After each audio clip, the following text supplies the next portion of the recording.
full of stories. He is quite a guy. Sit around the campfire and hear him tell his tale. Some may be able to relate to him quite well. We're all just people looking for a place to go. Well, Sty has made one, and it is quite a show. Come meet Sty. He's quite the guy. If you're feeling lonely, come and make a friend. If you need a story, on Sty you can depend. His voice is soothing like a lullaby. Sometimes he brings a tear to my eye. Sit around the campfire and hear him tell his tale. Some may be able to relate to him quite well. We're all just people looking for a place to go. Well, Sty has made one, and it is quite a show. Come meet Sty. He's quite the guy.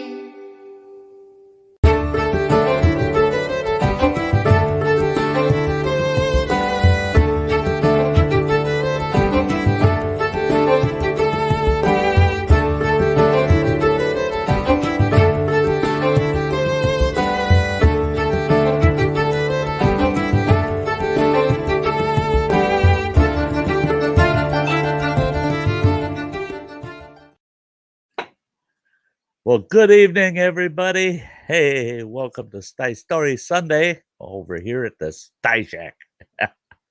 It's great to see y'all. It's great to see you. I'm going to shout out the folks that have been hanging out in the chat a little bit here before the show. David Jones came in right away. Yeah, I'm doing great, David. Can't ask things to be any better. Metal Music Maniac, real early popping in. Rain Dancer, it's great to see you. Great to see you. Yeah, I got a story for you tonight. Hey, Joey, good to see you, Joe. Kimberly Ferris, hi, Kimberly, it's so good to see you. Kathy, oh, it is so awesome to see you. It's so awesome. I love your posts in the Facebook group. Let's see. Eileen. Hey, Eileen. Hi, sweetie. Eileen's popping up. Get Her Done Granny's GoFundMe link for you guys. Don't forget about Get Her Done Granny, guys. Killer Creations. Happy Easter to you and everybody out there. I hope you had a good Easter. Lori J. Hello. Hello. Yeah. Wow. We got all. There's Phil. There's Everything Spicy. I didn't want to go to work tomorrow. He doesn't want to go to work tomorrow. I don't blame him. I don't blame him. I'm glad I don't have to work. And guess what? He's in the basement. I'm going to pull him up rather quick here. Well, hello, James. Great to see you. Great to see you. I'm going to pull this guy out of the basement. There he is. Hey, man, how you doing? Hey. I'm doing pretty good today. Me too. I could complain, but like they say, it does no good. But who wants to hear it anyways, right? Nobody wants to hear it. Yeah. That's well, sometimes I want to hear it. It depends. Well, if it's funny complaints, then yeah, fill me in. But that's right. If you want me to take you serious, I really, there are other people out there that care a little more. So, did you have a good Easter, Phil? Well, we had this kind of abbreviated Easter because my daughter is around someone who had COVID a few days ago, so she has not gotten a test result back yet. So, but we're just kind of, with a 90-year-old mother with a lowered immune system, we're just taking precautions. So, yep. Those in our household today, we had chicken and stovetop stuffing and green beans and mashed potatoes and biscuits and, kind of abbreviated version. Yeah. It's, you know, a meal is a meal. Right. If it's a good one and it's not one you have every day, yeah. Yep. I'll never forget my mother. Oh, I felt bad for her. I was just happy as snot. After my pop had passed away, times were tough for a while. Hey, Waste Mike, good to see ya. But times were tough for a while, and that first Thanksgiving without my pop around, yeah, you know, we were strapped. You know, she was making the bills, and we were eating. You know, none of us had a complaint. You know, and for Thanksgiving that year, she couldn't swing a turkey and all of the fixings, a regular big Thanksgiving, and it was just our immediate family that Thanksgiving. And so she went and she got this really big ring bologna, you know, a ring bologna. And we had a good old German meal. We had sauerkraut, ring bologna, and boiled. Oh, you ate the ring bologna. That's good. Yeah, we ate the ring bologna. Come on, Phil, we were kids. We didn't play ring around the bologna.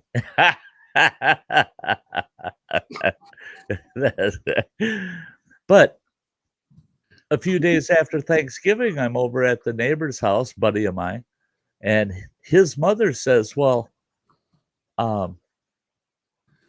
she says, how'd you enjoy your Thanksgiving? I said, it was great. She says, did you have turkey and all the fixings? I said, no, we had ring bologna. Well, she was the kind of person. I was a kid. I didn't know at the time. You know, you don't understand how parents are. You know. Sure. And she was one of those. Oh, that was a tidbit she could spread around the neighborhood. So she's calling everybody in the neighborhood, everybody she knows, and telling them how terrible of a mother my mother was for feeding us ring bologna on Thanksgiving Day. Well, I found out she had done that, and I told her, well, no, that we loved it, man. We all had way more than we should have ate, and we had leftovers. So we were good with it. She goes, but it's not right. It's not right. Well, what's wrong with that? It's food. And we were thankful for the food we had, you know. And oh boy, she thought that was the most terrible thing. And my mother was never one to call somebody out when they got out of line like that. Oh, my mother went right over to that woman's house and jumped down her throat. She says, next time I buy a ring bologna, I'm going to strangle you with it. So yeah, it was kind of funny. You know, that's it. It's a special family meal. It doesn't matter what the food is, you know. Hey, I got people coming in the house. Ingalls family's here. That's awesome. And Mr. Fulton, hello. And and they were always eating sliced bologna, so to have ring bologna was, you know, special. Oh, it was. I can remember the first time I had like pickled ring bologna. Oh, yeah.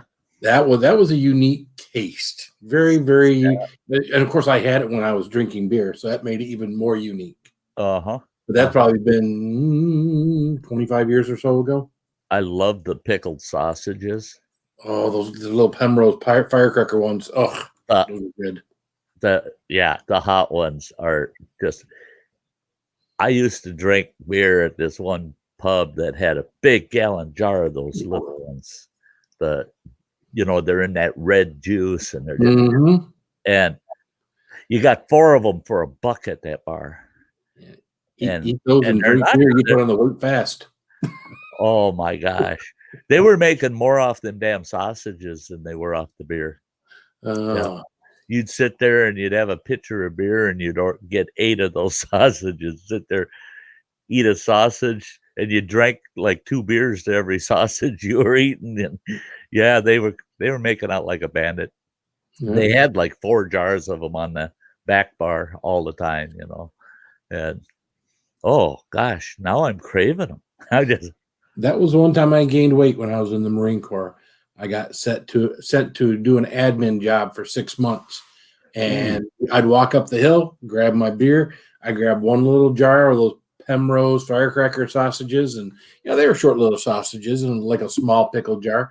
But I'd eat one of those a night, probably 3-4 nights a week, along with drinking the beer. And yeah, I packed on, in that 6 months, I probably packed on 15, 20 pounds. And that's a lot to gain, when you're in the service. So as soon as I got back to my, my artillery battery, they're like, you better lose that weight or we'll help you. So I lost it on my own. Yeah. Please don't help me. Yeah, no, I know how to do this. Yeah, Lori, ring bologna. Ring bologna is just a sausage that it's like a coarse ground bologna that's in a casing, and it's just tied together at the end. It's like a big long sausage that's tied into a hoop, and usually you take the lid off first. Phil, wonder if anybody saw that. I did. And I wasn't even paying close attention. Let me just leave this off. So that's yeah. Well, just don't do like I did earlier today. My first pot of coffee. I poured a cup and then the rest into a thermos, and I put my sweetener, my creamer, everything in it, and I put the lid on and I shake that thermos, right? Get it all mixed up good. Sure. Well, thank God I was standing in the kitchen at the sink. Oh no! I got it all fixed up, picked it up, gave it 2 shakes. That's when I realized, oh yeah, you got to put the lid on that bugger. Didn't you have the lid on it? No. It underneath the cupboard at the sink and the fluorescent light, and it's covered. And the counter just soaked with cream and sugared coffee. So I had a half hour of cleaning kitchen and half a thermos gone. I was just I walked around here for at least an hour, constantly mumbling, "Moron, stupid moron, you moron, what a moron!" Oh Jesus! What did Biden have to do with you spilling your coffee? That's it. That's it. Oh God! Sorry to bring up all right. Yeah. Doggone Biden moment. Yeah. Metal music saying, "Now I'm hungry." I'm feeling a little hungry myself. I didn't feel hungry at all today. I had such a good day today that I've got a great appetite, but just didn't feel hungry. So I didn't eat nothing all day. I've just been drinking coffee and packing, getting ready for camp. And yesterday was a big day. Oh my God. I went and I bought some new camp chairs. I bought a table that's going in the nose of my adventure trailer that's going to have my monitor and computer. It's going to work as my desk. And I found one that's got adjustable legs. I can lower it down from 21 inches up to 26 inches. So I picked the most comfortable height, and it's going to work great. So I got that table. I got the camp chairs, and I got my canopy, and I had to get the hell out of that store. I mean, Jesus Christ. I figured I'm going to spend probably $50-$60, right? I'm come home and I took the receipts and looked at them and said, no, that's $250. Ouch. I looked at my budget and I go, oh God, I am so glad that whenever I have a project, I add fluff to it because I know I'm going to screw up, I'm going to grab something I didn't plan on.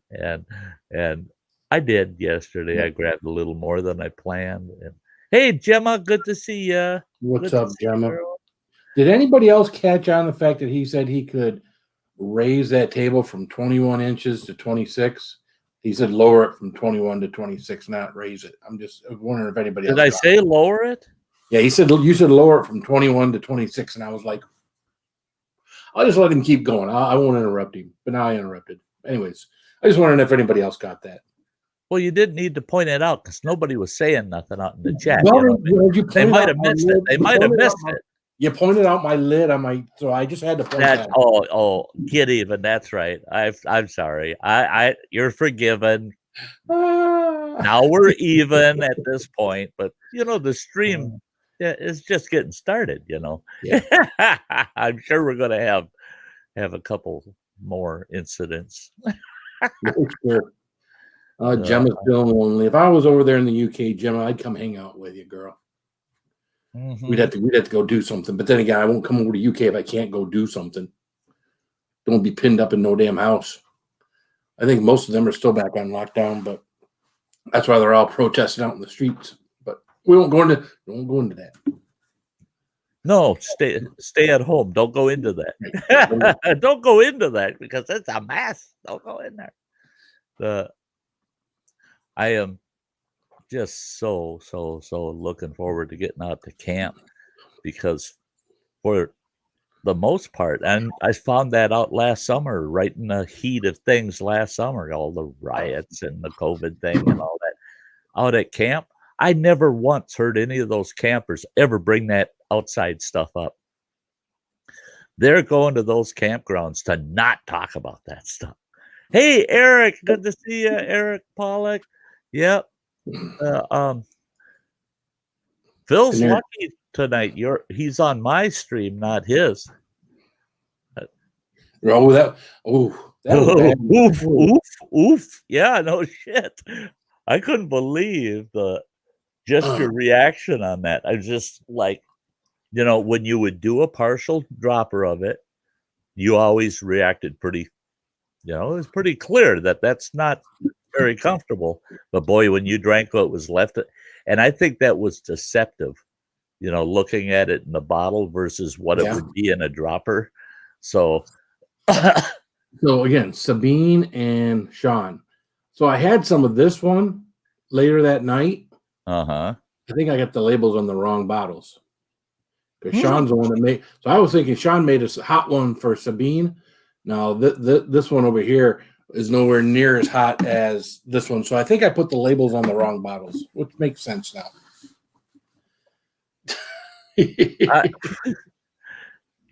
Wouldn't surprise me.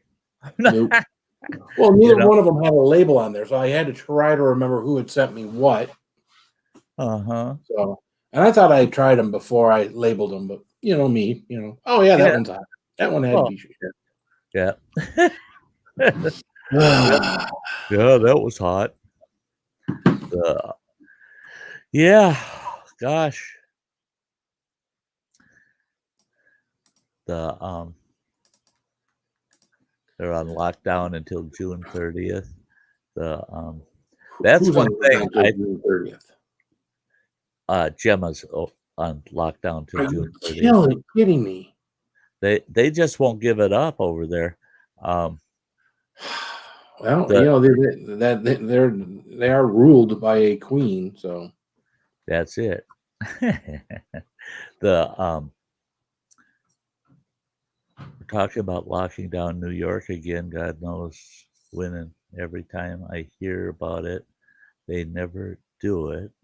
They said we did it wrong right from the start, and that's why they got to do it again. I don't think they're going to get away with additional lockdowns at this point. Yeah.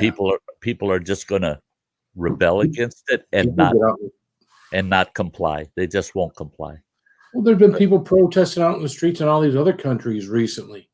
There's a YouTube channel called Ruptly, RUPLY or RUPTLY, and they get these live feeds. And, I've been watching all these other countries, UK being one of them, and people are just fed up. Yeah. People are fed up. And, what we do, we've got a bunch of states, not just Florida and Texas, but we've got a bunch of states right now that have taken off the mask mandate and everything is back. And for the most part, they've all gone down since, continue to go down. I think there's only a couple of states that actually have plateaued. But I'm surprised Texas hasn't gone up with all the illegals. But yeah, Mr. Shannon, well, and Texas is worried about it because their numbers have been so good. And then now with the lack of taking the issue of the immigrants having COVID, the lack of taking that issue seriously, and the state saying, if we have to intervene, we're gonna have to do something, but are the feds going to stop us from doing it? And then they're saying, plus, if we got to kick out, pony up to manage this, we want the feds to pay us for doing their job. Right. Well, I totally agree, but I don't like it because that means you and I have to pay for what Texas has to fix. Because if it comes from the feds, it's coming from all of us all over the country. And what I see is a lot of people being punished for things that are going bad in other places. And see, I used to sit on a board of directors for a large insurance firm called the Amrand Risk. And they told me, they said I was nuts because that doesn't follow industry standard. But we had, on the average, we had anywhere from 6 to 20 homes burned down in Alaska that were in our insurance pool.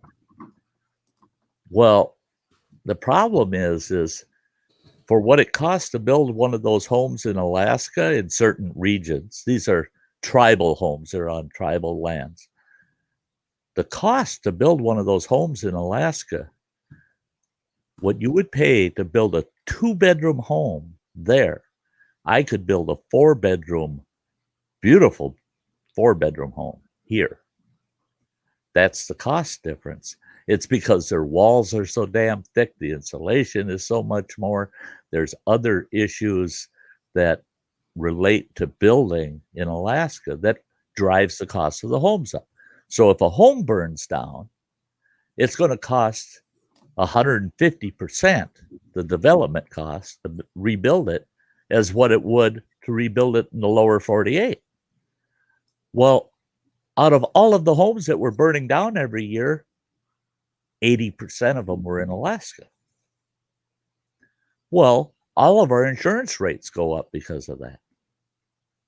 And I said, we have got to develop we got to break into certain types of pools. If you live in Alaska, you're in this pool. If you live in a major flood zone, like in Louisiana, right on the Mississippi River, well, guess what? You're in a different pool, because the people in Michigan and Wisconsin and North and South Dakota don't want to pay higher interest rates because you decided to build along a damn river down south. You have your insurance pool. We have ours. Alaska has theirs. Hawaii has theirs. And I was amazed. Our board of directors opted to we got some planners in place, and we did just that. We created separate pools, and our region, our insurance rates didn't go up for 3 years, but then they went up because we had a house burned down where 2 people perished in the fire. That drives insurance rates right up, if you have people. Oh, yeah. And especially when it was a design flaw in the house that caused the fire. So, but it was fair. The people in Alaska, their rates didn't go up because we had that happen in our region. Our rates went up, not theirs.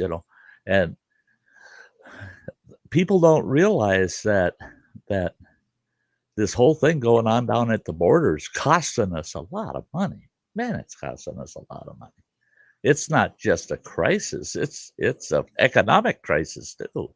Well, it was costing us a lot of money before. I mean, we were flying a lot of all those people back to their countries of origin. So, yes, it is a little bit higher cost, but there were a lot of costs involved on what we were doing to keep them out of our country. The problem is it's a very high cost of what we're doing and letting them in our country, and it's going to continue. And I think what we have is a trade-off of costs. We have new costs that we didn't have before. It might cost less dollar-wise, but it's costing more economically, how it affects the economy, and our health, our national security. So hey, Jim, I'll get you over in the Facebook and give you a link. So no, because there was a lot of costs while you're doing that. There was a lot of costs involved in building the wall. There was a lot of costs involved in what we were paying the Mexican government so that they had their soldiers on their side of the fence, keeping people from coming over to our side of the fence, because there's a lot of money that we were subsidizing and giving to them for that. We were set, of course, we were the people that were coming in this country. We were sending them back to their country. We were shipping them back over to Mexico. We're actually flying these people. If you listen to what they're saying, we're flying these people back to the country of origin. Children, adults, everyone. Yeah. They were. This whole humanitarian thing that they would lead you to believe. They believe led a lot of stupid people lead to believe that we were turning children back into the Mexican desert that would come across the border. That was never the case. No, they were always humanitarians. They would always take these people, put them back on a plane, and send them back to where they came from. That was the issue. When they were making them stay in Mexico, they knew when they came, because of how it was done. They knew when they came to the border that they were going to have to stay in Mexico. They made a physical choice then, and that's what deterred people from coming to the United States, was the fact that they would have to stay in Mexico for months as they got approved to be able to come into our country. Right. Now there is no deterrent. Now they come here, they let them in, they register them, they do all the stuff that they do. Those ones that they catch, of course, the ones that turn themselves in and they catch, and then they release them. They release them into our country. Yeah. No social security numbers, no COVID tests, no way to track them at all. Yeah. Hi, Gemma. Hi, sweetie. Hello. How are you, girl? I'm feeling a bit lonely, but I'm better now that I'm on here with you guys. So. Yeah. No need to be lonely. We're here. Yeah. What's up, Mike's Outdoors Adventures? How you doing? Hey, Rain Dancer. It's just because I haven't been allowed to see anyone for Easter because of the whole stupid restrictions issue. So yeah. We kind of had to restrict ourselves because our daughter was around someone that has COVID. She hasn't come back with a positive test yet, but we didn't want to take any chances considering, the age of my mother-in-law. So yeah, we did the responsible thing. So and that's it. Is for the most part, most people are going to do what makes sense and what's responsible, and if they take foolish risks, then they got to blame themselves, Right. And well, we're going to get this Sty story out of the way, guys. Oh, is there a Sty story tonight? Yeah, it's Sty Story Sunday. Goofball. Yeah, my favorite goofball. Hey, okay, let's get this Sty story out of the way. This is one of my favorite memories when I was growing up and would spend the summers out on the farm with my grandmother and grandfather. And so when I was a kid, which every summer spent anywhere from 1 to 2 months, sometimes the whole summer out on the farm and help out grandma and grandpa, and this summer we're out there and oh my gosh, Mike's Outdoors. I gotta shout him out for that. That's crazy. Thank you so much, Mike. That's so awesome of you. Thank you, thank you, thank you. That goes a long ways for the channel. Thank you so much. But, so, the summer I'm talking about, I don't recall, and I was talking to a couple of family members trying to figure out who it was that was out there when I was out there. I don't recall if it was my two sisters that were there with me, or if it was two of my cousins. But there were three of us kids there at the time. And my grandfather, he had cattle, and he had a bull. A huge bull. This thing was nasty looking. It was almost a full ton. It was 1,800 pounds, this bull. He was a big fella and mean as a devil. It had a big steel ring in his nose so my grandpa could control him. He was just the meanest dang bull you ever saw. Well, he was so mean that my grandfather, everybody wanted that bull to breed their cows. Well, my grandfather said, you got to bring your cows to my bull because I'm not going to try to transport them. He says, last time I put them in a trailer to haul them to another farm, he tore the trailer up. He said, he's so mean. And he said, so you got to bring your cows to us. So every once in a while, some farmer would show up with a big trailer full of cows and they turn them all loose in with that bull. Well, that bull had a 1 acre patch that had electric fence all the way around it, and it was attached to two parts of the barn. And on the side of the barn, there was a big door that bull could go in, and that was his stall inside the barn. Well, that stall was built up it was so strong that there was no way that bull was going to break out of that stall. Well, that electric fence had 8 wires, and it was about 6 feet tall, and it had 8 wires, all electrified, and electrified with what they called a weed burner. If just a weed were to blow up against it, it would burn that weed right off. You did not want to touch that fence. Boy, were you going to get a shock of your life. But that bull was so mean and ornery that there were times that he just wanted to get out of there, and he'd walk right through that doggone electric fence. He'd put his head down, turn his head, and get his horns on those wires, and he'd break the wires and walk right out. Well, my grandpa told us kids, if we ever are out in the yard or out in the barnyard and we see that bull outside of his 1 acre, run like mad to the nearest, highest point we can get. So it was run to the barn and get up in the hayloft, or run to the grain bins and go up in the granary and get up there. That was 20-some feet up. Or we had a big water tank between the house and the barn. That water tank was 10 feet off the ground, and it had a ladder. Get up on that water tank, or get to the house, get in the house. Okay. As kids, that was pounded into us every couple of days or so. Don't forget, if you see Old Red, he called him Old Red. If you see Old Red outside of his area, wandering around, you run for the highest point until somebody gets that bull back in his fence. Well, so 3 kids. I think the oldest we might have been was 7 years old, 6, 7 years old.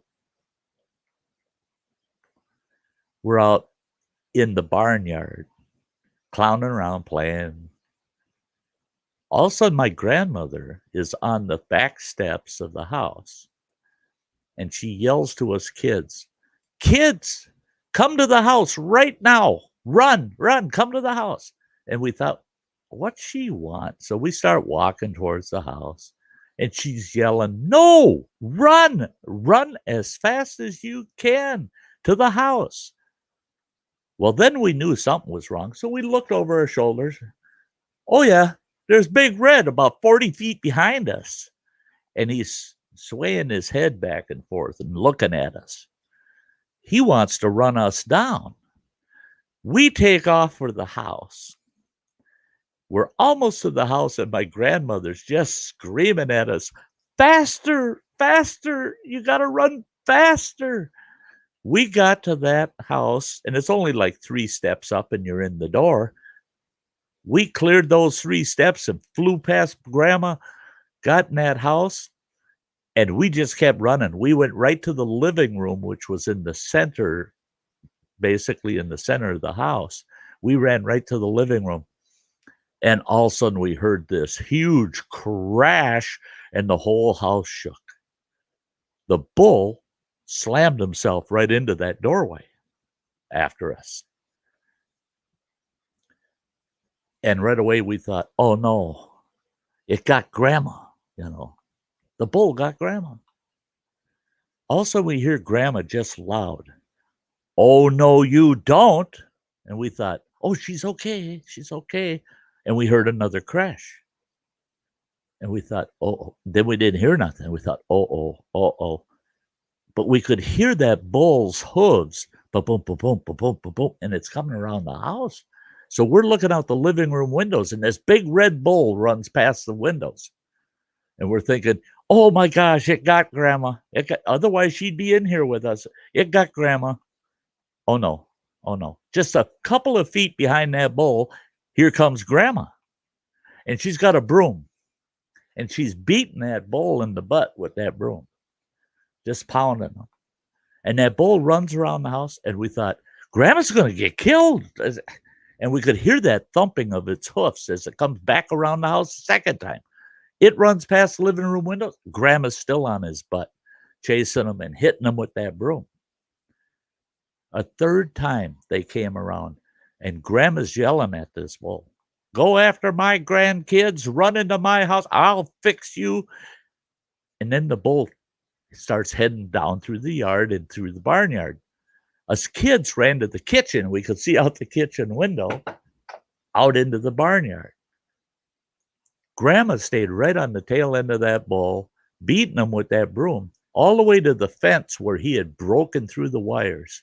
He got to that fence and went right through the hole he had made, got in that fence, and we thought, oh, that's good. He'll be out there in his little field. Nope, he got through that fence, turned, ran right into the barn, into his stall. Grandma only got as far as the fence, and she's standing out there still holding that broom, ready to smack him with it. And all of a sudden, we saw that big old head of that big bull, and he had huge horns, this guy. Boy, he was a massive bugger. And he sticks his head out that barn door, and he looks, and he sees her, and he backs right back in again.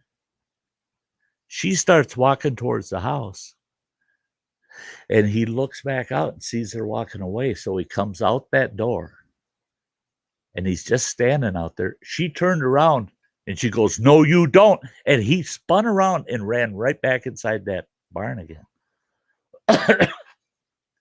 Now, it was rumored around the whole county that nobody could handle that bull except my grandfather.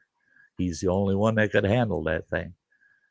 But after that day, that bull, if it was just standing out there, my grandfather, he got home and he fixed the fence. She told him the whole story, everything. He got the fence all fixed and everything.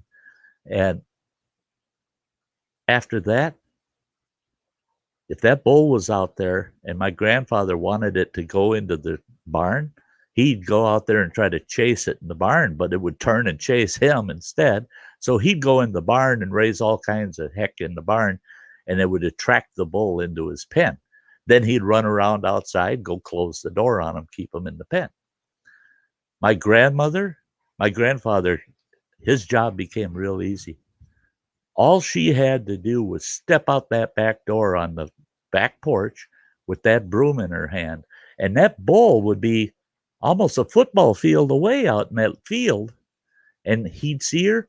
He wouldn't run, but he'd kind of trot himself right over to the barn and right into that stall. He'd go right indoors right away. As soon as he saw her with that broom, it was like, ain't going through this again. I'm going to the barn.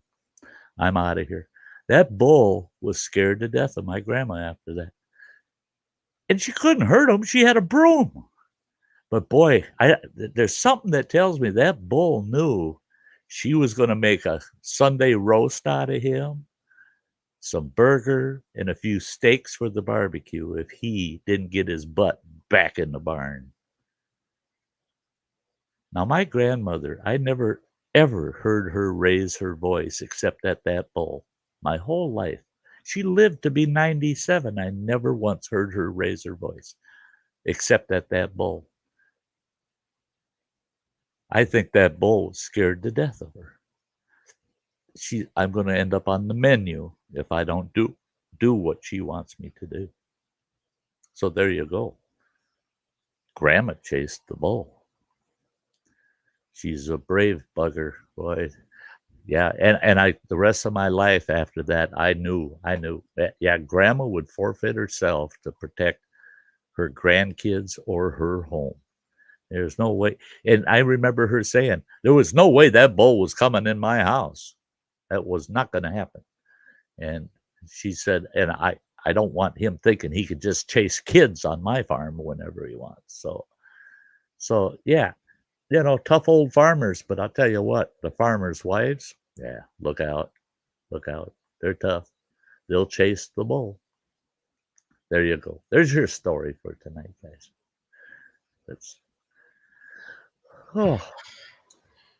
I missed like 2/3 of that, Sty. Could you start it over again, please? Let me go get my broom. Damn it. Yeah. This will be posted. This will be posted, Phil. You can go back and watch it.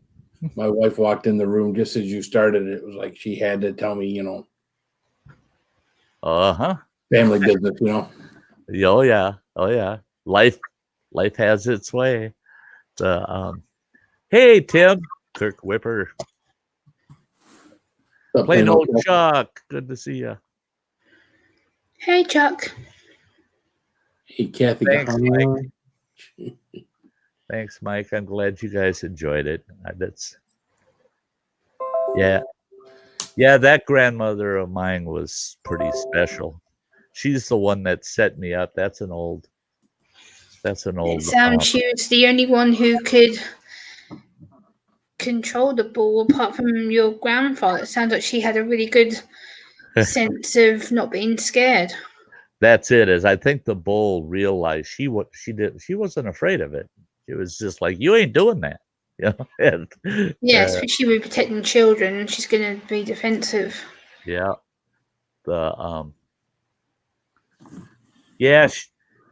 She wasn't a small gal. She was 6 feet tall and she was a big boned Scandinavian woman, actually. And wow, okay. And but as gentle as can be. I mean, but she carried a big stick. Yeah. Big broomstick. That's right. As sweet as she was, I'm surprised she didn't come around that house riding that broomstick, boy. I was just getting ready to think of something. I thought, you know what, let's just leave that alone because Oh, she was the farthest thing from a witch, but that bull didn't know that. I can just imagine Phil you saying something along those lines. Mm-hmm. I got a sister-in-law that fits that description. Your humor is very funny. There was a older Sty Story. I think I did it last summer. Called Catching Fairies, and that was the grandmother that set that up with me. Got me to go sit out in the woods with a treasured antique teacup and saucer. Okay, I remember that story. To catch a fairy, and that showed. Everybody said, "Oh, what a wonderful grandma. She's got such a warm heart. She's so gentle, blah, blah, blah. And then here she was out there. The same grandma was out there whooping the hell out of a bull. Yep. Yeah. Yeah, I can't judge the books by their covers sometimes. She didn't take bull from anyone. That's right. That's right. That's funny, I mean. Oh, I used to love it when she was. It was, if I recall, it was after her 76th birthday. Every year after that, she would say, "This will be my last Christmas. I'm certain I'm not going to make it another year." She died at 97. So Wow. for 76, for over 20 years, I'm not going to, I'm going to enjoy this Christmas because I am sure I'm not going to see another one. Well, her very last Christmas, she said, and that scared us, that made us nervous. She said, "Oh, I can't wait till next year. This Christmas was so much fun. I can't wait till next year." She didn't see another one. So it was, as long as she was saying, "I'm not going to see another Christmas," she was there.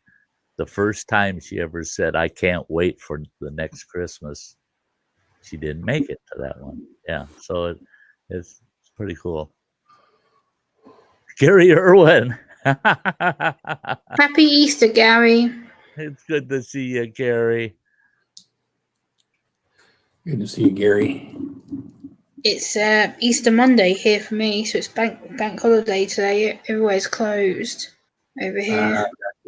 They'll be closed at all our banks tomorrow too. So, but the post office isn't this year. It isn't?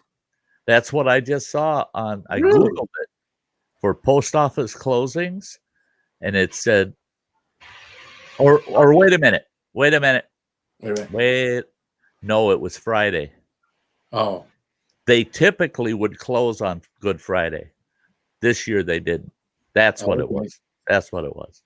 It don't matter to me because tomorrow I've got so many packages coming from Amazon tomorrow that, yeah. And it says they're going to be delivered. So the post office is either delivering or else they're coming UPS, which I would doubt because it's Amazon don't seem to use UPS. Oh, happy birthday for tomorrow, Kimberly. Oh, wow. Early birthday. Happy birthday.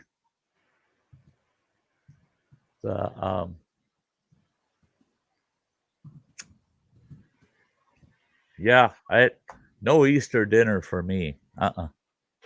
No. I'm having leftover meatloaf for dinner tonight after the stream. Nice. But it's so damn good. I made a huge meatloaf. That son of a bitch was huge. I mean, it was huge. And then I portioned it all up with potatoes and gravy and a vegetable in those section Tupperware kind of containers. Mm-hmm. And I got 6 of those in my freezer. Each one of them weigh about 2 pounds. You know? They're full and heavy.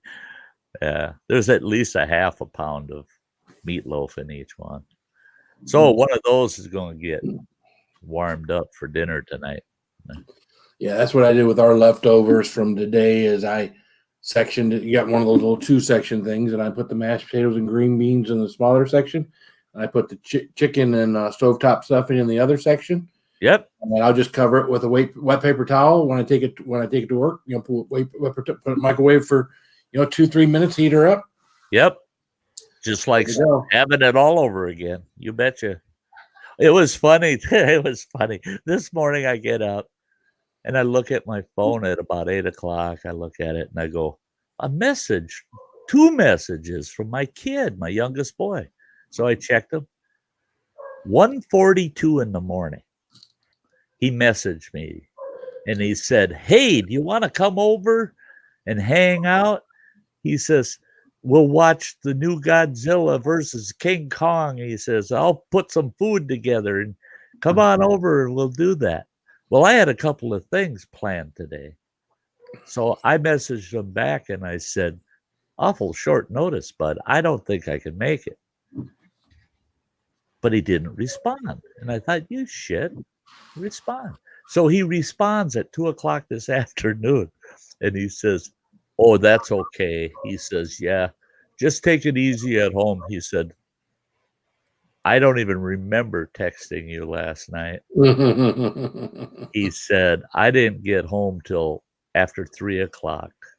And he said, I am so hungover. He said, there's no way in hell I'm watching King Kong and Godzilla the way I feel right now. I laughed so hard. I thought, there you go. There you go. You know, you got to pay the piper. You go out and do that stuff. Usually if you get a text message at 1:30 in the morning, nothing good can come of that. That's it. Either something's really wrong or somebody's got something to say and they don't have a clue what time of day it is. Yeah. Well, when I hear that, after me and the wife go to bed, when I hear one of our phones go off, I almost cringe. It just tells me that I'm about to lose some sleep. I'm going to be driving somewhere or doing something, right? Learn kids, and it's just like I didn't. It took me a while to all of a sudden realize I don't get that anymore. I don't get those. No, middle of the night, you got to save me call. I haven't gotten those for a few years now. So my kids are all old enough and established enough, and they got their own networks. If they got an issue, they take care of stuff, and then they inform me the next day at a reasonable time. Guess what happened last night? I got this person to help me out, and I'm like, thank God, they finally got a clue. Because every time I get a phone call in the middle of the night, it's felt the same. The anxiety of it is just worse than the problem sometimes. I can't. I do turn my phone off, Joe. My phone just vibrates. My wife's the one that doesn't turn her phone off. Yeah, I put mine on silent vibrate. So if it does go off, I just look at it later on in the morning. I'm like, oh, phone call. Okay. Yeah. Yeah, that's mine too. And my alerts, they just go. They're kind of like a buzz. And then if it's a phone call, the phone starts shaking around on the nightstand. Yeah, my phone will go like that. I'm like, So I know the sound of it. I know not important. Just a buzz. Yeah, but to miss a big emergency, because none of my kids call me just to bitch or piss or moan at 1 or so o'clock in the morning. It's a real something it requires our assistance in one way, shape, or form or the other. So right. See, that's me too, is if it's an actual phone call, then I get nervous. Right. Because they're not gonna actually call me. They'll text me. And I told them, I said, don't ever text me for an emergency, for something urgent. Don't text me. Ring the phone. Because text. Well, I can't even guarantee that I'll get the damn text until hours. Oh, Joe. Oh, dear. Joe says, when I was 15, my poor mum got a phone call at 3 a.m. in the morning. Come get your son because he's in jail. Dear. Yeah. Those are such wonderful. Yeah, I've never had to get any of my kids out of jail. That's a good thing, I guess. So. Yeah, that's one thing, thank God, I've never been in trouble for. But I remember at 3 a.m. one time, my sister had just been able to be legal age to drink here in the UK. So she's going to go out and party with her friends. Me and my dad had just gone to bed from being out ourselves. So we're like, oh, we'll speak to people later. Like, we knew my sister was due to stay out with her friends. Yeah, right. 3:45 in the morning, I hear this vroom, vroom, vroom, vroom next door to me because my dad's bedroom was here, mine was here when I lived at my dad's house. Yeah, it was the pub that she was in requesting for my dad to go and get her because she was being aggressive and throwing up everywhere. So we had to go and get her at about 4:30 in the morning. Oh, boy. Not pleasant. No. Hi, Travis. Yeah, those are the kind of things you just like, oh, that could have not happened, I would have been happy. Yeah. Especially when my dad's like, "Oh, you're gonna have to come with me." I'm like, "Are you kidding me? 1:30 in the morning?" He's like, "Yep, put your shoes on, put your jacket on, we're going out." I'm like, "Oh." Yeah, yeah. My brother, for a couple of years, would do that at least every couple of weeks.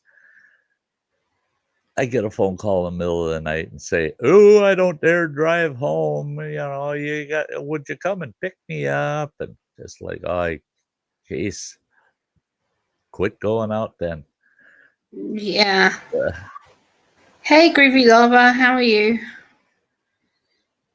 I think my sister learned after that because she did it a couple of 3 times, and in the end, we refused to actually go and pick her up, and she ended up being brought home one time by one of the nightclub attendants who was like, "Yeah, please don't let her come out again for a little while." My dad's like, so we had to stop it going out. Yeah, yeah. Joe says he was not aggressive, he was just drunk and passed out near the train track. Oh, okay. Oh, yeah, that's not good. No. That's not good. That's scary. We had a couple of, it was a pair of brothers, and they were town drunks, and every once in a while we'd find one of them passed out sleeping on the railroad tracks across from our house, and I'd have to go down there and wake them up, drag them off the big tracks because the train comes through there twice a day.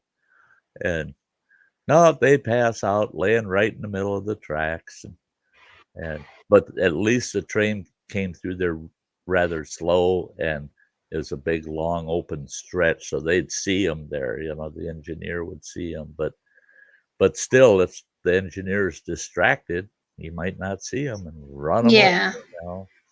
Yeah. Hey, Tiger Muskie, good to see you. Hi, Tiger. It's good to see you, Groovy Lava. I'm good. I'm glad that you're good. I just saw your comment in the chat. That's quite the Easter basket you guys had there, Travis. Yeah. Hot and spicy Easter baskets. The only thing I missed this year was all the boiled eggs. So I decided this morning, I'm going to boil some eggs. So I got a dozen of boiled eggs in my fridge. Now I gotta make myself some egg salad and some deviled eggs. I made myself a cheeseburger for my dinner tonight, and I had some vegetables with it, so it was really nice. Uh-huh. I'm not very good at cooking, but I can cook a basic burger and some basic veggies. Uh-huh. You betcha. Hey, Joe. Yeah, that's what the police told him. You're lucky. That's one thing I don't eat. I don't eat eggs. They don't make me feel very good, so I don't eat them. Yeah. I remember you saying that you're not a fan of eggs because they don't make you feel good. Yeah, I think it's a taste thing. Just the taste makes me feel ill. Been finding Groovy Lava, finding confetti all day. That'd be annoying for me. Confetti's annoying, especially I know when I don't with confetti at my mum's wedding. It was like finding it the next day in my hair, in my shoes, on my backpack, and it's just like, oh no, it's a string coming off everywhere. It's like, ugh. That's like glitter. Adults with glitter.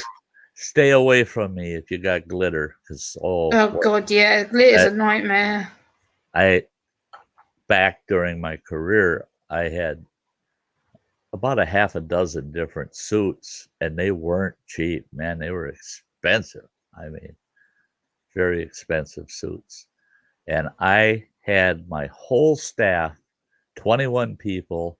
I took them all out for dinner and a night at this club and open bar tab for the night. And we had designated drivers. I had 4 limousines out there. Nobody that drank was allowed to drive home. They had a limo waiting for them. They'll take them right home. So they got to have all kinds of fun. Yeah. 2 gals with vials of glitter, and they want to dance with everybody. Oh yeah, because they're sprinkling that damn glitter on you. And when I found out halfway through the night, I got glitter all over a $2,000 suit. I went ballistic. I said, I want to know who's got that glitter. I'm going to cut their damn fingers off. I mean, and that crap was in I mean, there were, you're covered with it. I got in the shower and I just looked at the floor of the shower and glitter running down the drain. And I'm going, how in the hell did it get all over me like that? You know, oh no, it's in your hair. It's all over you. It goes down your collar. So it's all the way down your back and your front. And you're covered with that shit. And like a dummy, I take my suit off knowing that, okay, it's got glitter all over it. I'm going to have to brush it off, you know. The next day I hung that suit up on the wardrobe and took a brush to it. Worst thing I could have done. Now the whole bedroom's full of glitter. Everything was full of glitter. And it took weeks to get rid of it where we weren't seeing it anymore. My suit, I had to send it to the dry cleaner and they charged me an extra 25% because it was covered in glitter. They said, we have to isolate your suit and clean it individually away from any other products we have. So they charged me an extra 25%. Oh, I was furious, man. So that glitter, sucks. My ex-wife, she liked doing crafts and I'd see her at Walmart looking at glitter and I'd go, no, you buy glitter, don't come home. You ain't bringing it now. No. Kathleen Kendall, what's for dinner? Jack's grandma. For me, it's leftover meatloaf, taters and gravy, and a vegetable. Yeah, that's it. That's it. But I'm going to enjoy every bit of it. Yep. And I saw Kathy posted a picture of her Easter turkey coming out of the oven. Did you see that, Phil? No. Over on Facebook, and I just like, oh my God, I wanted to eat at Kathy's. That turkey looks so damn good coming out of the oven. I just like, yeah. No, I did not see that. Yeah, Kathy's saying it. Turkey. Yeah, that was awesome. Yeah, I came here to see turkey tonight. Hey, ugh, turkey. Yuck. Ugh. That's all right. That's all right. You can't soar like an eagle when you're hanging out with turkeys anyway. Right. You know, so I just don't like turkey. The texture and the taste just doesn't agree with me. I haven't had turkey in over 10 years. Yeah, Kathleen, I've been trying to work up a basic camp menu. You know, living out at camp for a little more than 4 months. Everything I eat is going to be prepared in camp. So I'm trying to come up with, there's the turkey. There's the old bird. I mean, there's Kathy's turkey. Wow, that's huge. Yeah. Yeah. Oh, it looks so good. Yeah. Yeah. I grew. Travis saying it too. It looks so good. Yeah. Well, best turkey we've ever had. You know, everybody talks about their deep fried turkey and their this turkey. That we got these turkeys that were kind of marinated. They're just turkey breasts. And these things are marinated in these little packages, and you just cook them in these little pouches that they're already in. And some of the juiciest stuff. I think we had that. Was that Christmas? I think we had that for Thanksgiving. We didn't have Thanksgiving at our house. I think we still had our immediate kids over, and those are the best. So nice and juicy and not typical turkey. Turkey in the bag. Turkey in the bag. Yeah. And they turn out real. You know, and we found, because we do the whole turkey in one of those oven bags, and then right at the end, you open that bag up and you brown it. You know, you put it on broil and you brown the skin on it. And you let that turkey stand for 20 minutes before you even touch it with a knife, and the juices just pour out of it. It's so juicy. Just deep frying. I like deep fried turkey. I love smoked turkey. If you got a smoker, put that turkey in that smoker. for a good 6 to 8 hours. Ooh. Yeah, my brother-in-law brought a turkey over years ago when deep frying turkeys became a thing. And we set it out on the front walk right in front of our overhang, and he deep fried one, but he cooked it too long. He cooked it a little too long because it wasn't real meaty, and it wasn't something that I would say it wasn't better than regular turkey. So yeah, that's one thing that can happen with deep frying them is they'll overcook them. Mm-hmm. And it dries them out too. Are those new glasses, Gemma? Seem like they're bigger rims than before. Yeah, I've had these for 2 weeks. Okay. Yeah, I got new ones too, but you wouldn't. Yeah, these ones got special extra anti-glare glass and also scratch-resistant glass. Because knowing me, I have scratched my glasses beyond repair before.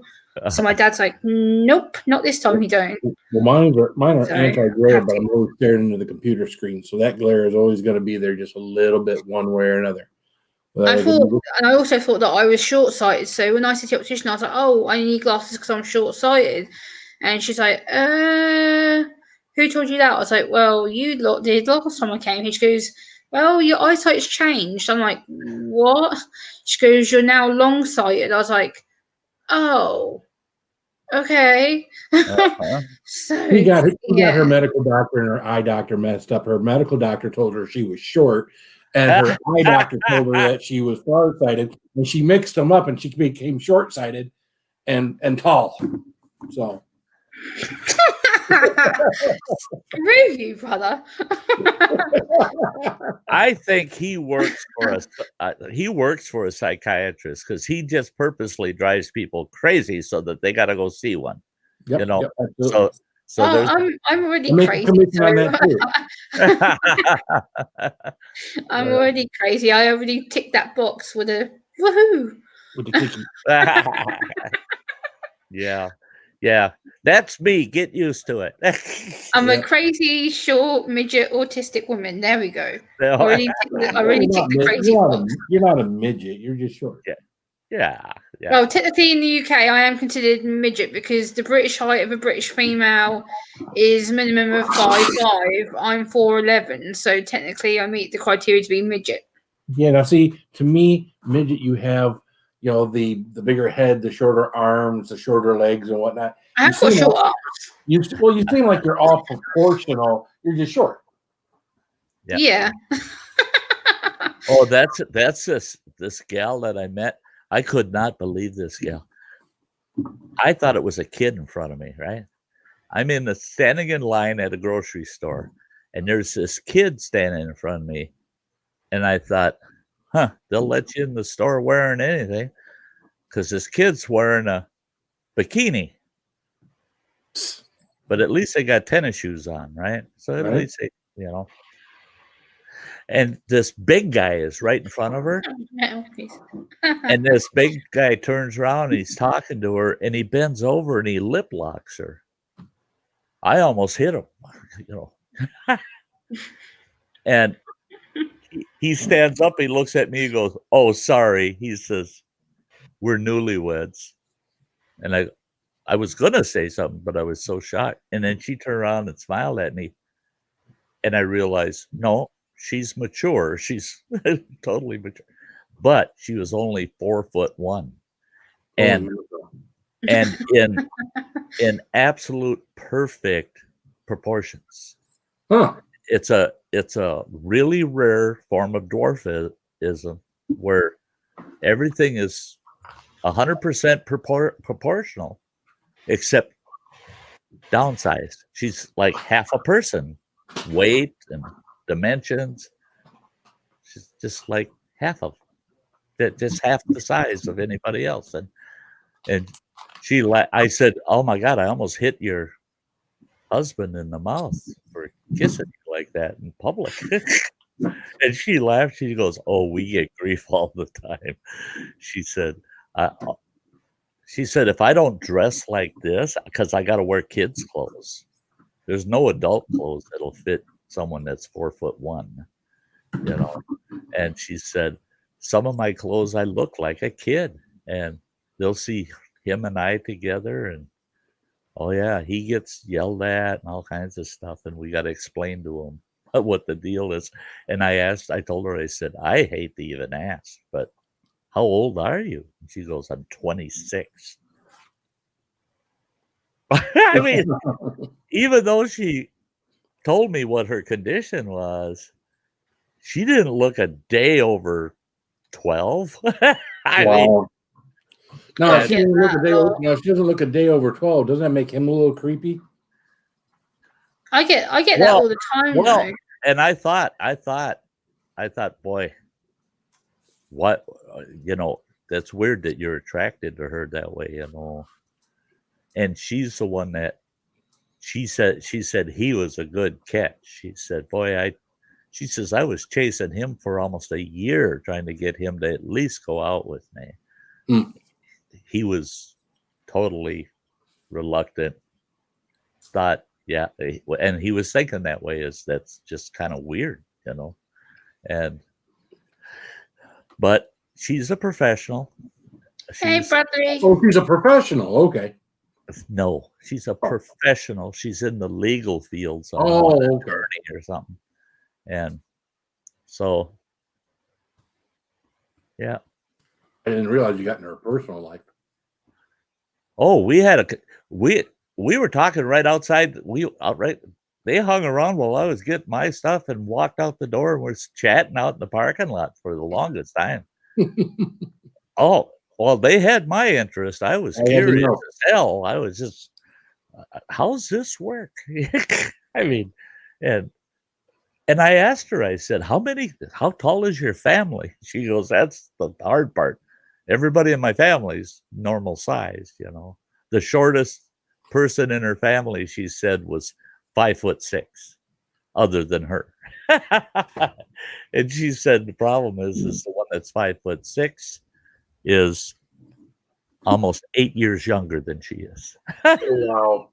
I'm just like, oh boy. Yeah. If it ain't one thing, it's another. Yep. I'm quite lucky when it comes to clothes. Quite a lot of the stores here now do what they call a petite range for females under 5'1". So a lot of the supermarket stores who do clothes and things like that, I can actually go shopping to my heart's delight because they actually do stuff that fits me. Because the problem is I can get clothes that fit me at the top half here. It's more the trousers and shoes that don't fit me. So I'm quite lucky when it comes to T-shirts, jumpers, hoodies, that kind of stuff. When it comes to get trousers or jeans, yeah, that's a big issue because they fit me on the leg but not on the bottom or the hips. So it's awkward. Yeah. Hey, metal music. Yeah, I thought about that too after meeting that couple. I thought about it later. That would really be a bummer at an amusement park. Yeah, me and my wife, we want to ride the roller coaster. Well, bring your wife, but the kid can't go on. But no, kid ain't getting on there. Too short. No. Bradley's saying, I'm 57. Quit talking about it. I think that's 5'7". Yeah, at least you're taller than me, Bradley. Like, I have a couple of cousins that work in supermarkets, and every time they know that I go there to do shopping, one of them would come up to me when they're working. Oh, does Gemma need the short stall? Shut up. They would find it hilarious to tease me. Oh, sure. They still do it now. Like, I'll go into a supermarket the other day when they're working. Oh, Gemma, do you need the short midget stall? I'm like, shut up. Shut up. Yeah. Yeah. I'm 6 feet, but I used to be 6'1". A good solids that was like 6'1 and a half. And you're still fairly tall though, Sty. Yeah, 6 foot. Yeah. It's same height as my dad. My dad's 6 foot. Yeah, for over here it's about average 6 foot for men. 6 foot 6'1" over here is average. Yeah. And man. My dad used to be 6'2", and then last year he got measured at the doctors, and they're like, "Oh, you've lost a couple of inches. You're 6 foot." My dad's like, How? What? Yeah, it happens. I was 6'1.5", and then I had broken my back, injured my back, and over about a 4-year period, I kept getting shorter, and then I stopped at 6 feet. But it's because the discs and everything in my back have collapsed, and so I got in my lower back, I've got a section of my back that's basically fused together. So I lost that inch, and just my back deteriorated. Now doctor says, yeah, I don't think you're going to lose any more unless you start hunching. I try not to hunch, No, you're pretty good with your posture. The way that you sit, like I've seen you on live streams, that you're always sitting upright. You always. I try to. You always sit really good. Try to keep my posture. Yeah, see, I'm always leaned forward. Yeah, I either lean forward like that, or I'm sitting back so I can. Even if I sit back in my chair, I sit all the way back in my chair and whatnot, and I'm to sit here like this. It's like I feel like I'm so far, and then of course I can't reach and type or do nothing. I can't. I can scoot up then, and then I don't know. This just doesn't look right. I'm quite lucky because I'm sitting on my sofa in my front room. I've got my keyboard over here, so I can just reach like over here to type on it. Yeah. Plus, I've got short arms, so I don't have to reach very far. I can just literally reach to my computer. What's up, Native Grammy? Hey, Native Grammy. Hey, Native Grammy. Good to see you, girl. I hope all is well with you. Yeah. What the heck? What were those cars? MGBs? Most of them were blue. A little rag top. You're not talking about the Mini Coopers now, are you? No, it wasn't a Mini Cooper. Was the Fiats were just MGs, weren't they? No. I don't think it's the same car. Okay. I'd have to look it up. But that a buddy of mine had one of those, but it never registered to me that he was only about 5'6", and he cruised around town in that thing, little rag top. He's cruising around, and I thought, I like that little sports car, really do. I want one. And well, then he decided he's going to sell it, and I said, hey, I'm interested. I want to buy that. He goes, no, you don't want that car. I said, no, really, I'm interested. He says, take it out for a ride. So I took it out for a spin. Oh yeah, snappy little sports car, I thought, this is sweet. I want this car. And then when I got back to his house with it, he goes, you're not done test driving it yet. He says, get out.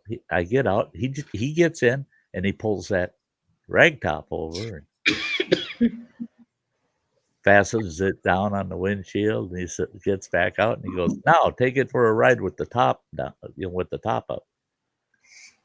I couldn't get in the damn thing. I got in it, and my head's all crunched like this, and there's a bump in the rag top from my head. I said, the seat's too high in this thing, or else the top's too low. One of the two. He goes, you can't lower that seat any more than it is, and the top doesn't get any higher than it is. He said, you'll only be able to drive that car on a sunny day. You don't want it. He said, he says, there's no way you're going to ever be comfortable trying to drive that with the top up. He was right. I could not fit in that damn thing. It was a neat little car, but I couldn't fit in it. Yeah, at least those Miatas, even though I looked ridiculous in one, and I never had one, but it looked ridiculous in one. At least they, you'd sit practically on the floor in those things. Yeah. But I still looked ridiculous in one. Well, that's the way this car was too. Is the seat seemed like it was just bolted right to the floor, because your legs were literally straight out in front of you. I mean, that your knees were just barely bent. Yeah, I choose not to drive, and plus the UK is what can I say? The UK is slightly backwards with how they see people with disabilities with regards to driving licenses. They recently, about a year and a bit ago, decided to take all driving licenses away from people who have autism, and since then, there's been a big backlash on it, and the local driving authority now, as of January, has to give all their licenses back because it got took to court and they got done for discrimination. Oh, really? Wow. Because a lot of autistic people say it's not fair. They're not a danger on the road. Yes, some of us choose to drive out of respect for ourselves who don't want to or who wouldn't cope on the road. I wouldn't, which is why I don't drive. But a lot of autistic people are like, well, that's my freedom gone. That's not fair. Like, I get isolated and judged all the time. Now you're taking my freedom away from me. So and I always said, what I see with the driver's license, if you can pass the driver's test just like anyone else, you should be able to drive just like anyone else. You betcha. Yep. I always said, I don't care what their disability is. If they pass that driver's test, they deserve the license. Yep. And I'll tell you what, for a country to say everybody across the board autistic can't have a driver's license, in this country, they should take all the driver's licenses away from everybody that's not autistic. I mean, it's the worst dang drivers in the world out there, and they're so-called normal people. Oh yeah, no. There are so many. I wish the heck that I had the power. I'd love to be a dictator in that case, because I'd go out there and say, "Well, see that bugger over there? Take his license." I mean, that'd be taking licenses away all day long, because half these people should not be driving.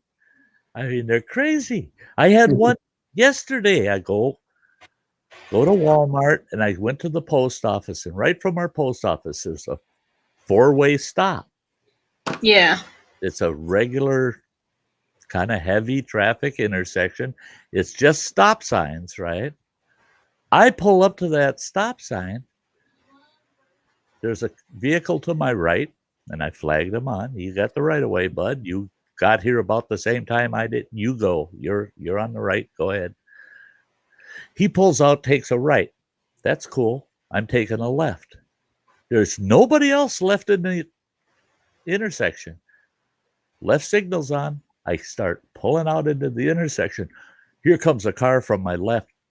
Woo! Right through the stop sign. Oh, like, that's not good. And he's not more than 2 feet from the front end of my truck when he comes flying through.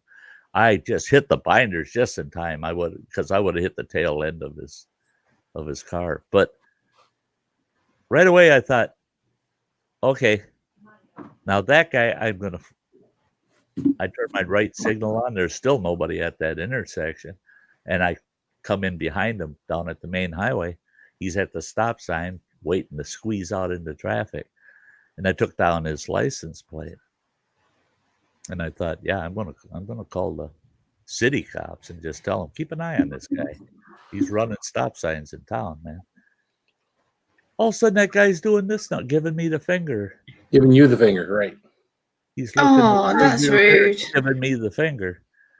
And of course, the minute I had my door open, he pulls out and I hear beep, beep, beep, beep.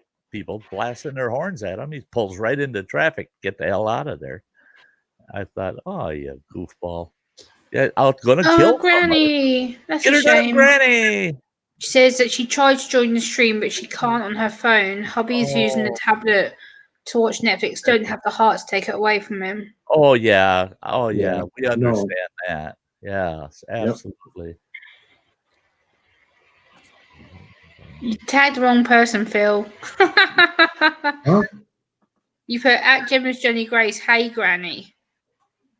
Did I do that? Hi, Jason. Yeah, you tagged the wrong person, brother. What's up, Granny? How you doing, girl? How you doing, Granny? Much love and respect, Granny. And hello, James Bernard. I don't want to pronounce it wrong. Yeah, that's our buddy Chasing the Reaper. He was James Bernard at the beginning, and then he changed his name to Chasing the Reaper. Now he's back to James Bernard for some reason. Yep. Hey, Reaper, Chasing Reaper guy. There we go. That's like I've got a channel member that changed their name.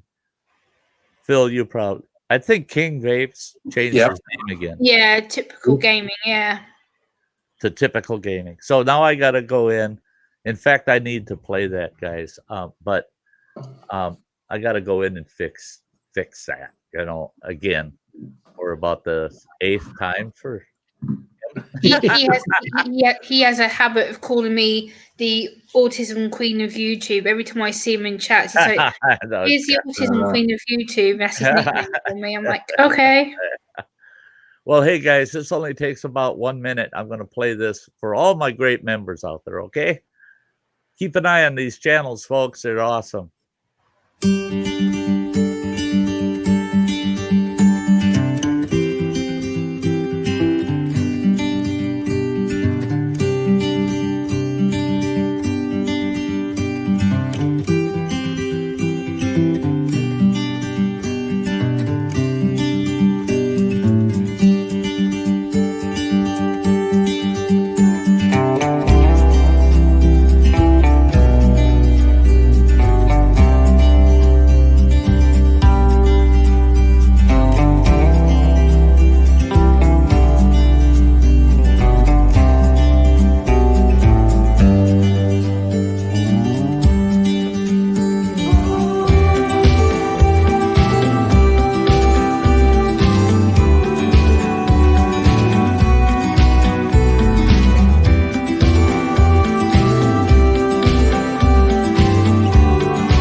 Yep.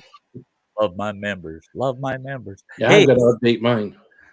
Hey, I was watching this fella that he does a lot of videos on everything YouTube, you know how to improve your channel, how to read the analytics, and blah blah blah blah blah. He just covers everything YouTube, you know.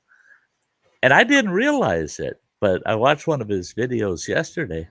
And did you know that YouTube right now is considering beta testing the removal of the thumbs down button?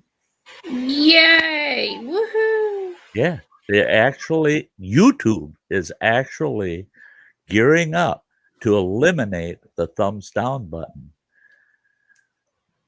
And their argument to it was because of all of the feedback they've been getting from all of the creators everywhere. One thing that they looked at, they actually said, we didn't even think of it, but then they got a department that kind of looks at the social impact of certain things that they do. Right. And how does it affect individuals? And they said the thumbs down, that it's been found that the thumbs down actually causes creators, a lot of creators, to back off on their content, to back off on live streaming, and that so many creators suffer anxiety because of bots giving them 50, 60, 100 thumbs down all at once, that there's so many people out there that they don't say anything, they don't complain about it, but it emotionally affects them to the point where they just back off on their content. They don't do as much. They're scared. They don't want to see all those thumbs down, and they're afraid of how to look at because you get a percentage of likes versus dislikes in your analytics, and mine run between 80 and 98% typically. Once in a while I get 100%, no thumbs down. That's not often anymore, but it's between 80 and 100, but I don't really pay attention to it. But for some of these people, they're getting 40 to 60% rating because of people that have it out for their channel botting their thumbs down. one thing YouTube is trying to decide, do we totally eliminate the thumbs down, or do we take the Facebook model and give emotional emojis? Now you think about Facebook, there's no thumbs down. Yeah, you still got an angry though. You got an angry, right? Right. Well, Yeah. but what are they angry about? You know, now it's broke up not into 2 choices, it's broke up into like 5 choices. So you might get somebody that's saying wow, or you know what, but YouTube hasn't made a decision on what their emojis would be, because they don't want any emojis that reflect negative feedback. Well, then they should just do what TikTok and Instagram and Twitter does, and there's either heart a comment, either heart it or you don't heart it. It's right. simple. I think also, and that's why they're considering just eliminating the thumbs down. Just get rid of it. And if you like it, you'll give it a thumbs up. If you don't give it nothing. Right. And I like that idea. Yeah, I think if they do eliminate the thumbs down, or if they don't eliminate it, there should be a replacement for it. So instead of just thumbs down in people's videos or streams, they should actually be forced to actually make a public comment to say why they've disliked it. That was one of their considerations also, is that if they continue to use the thumbs down, they may want to require that you pick like one of 3 boilerplate reasons why you gave a thumbs down.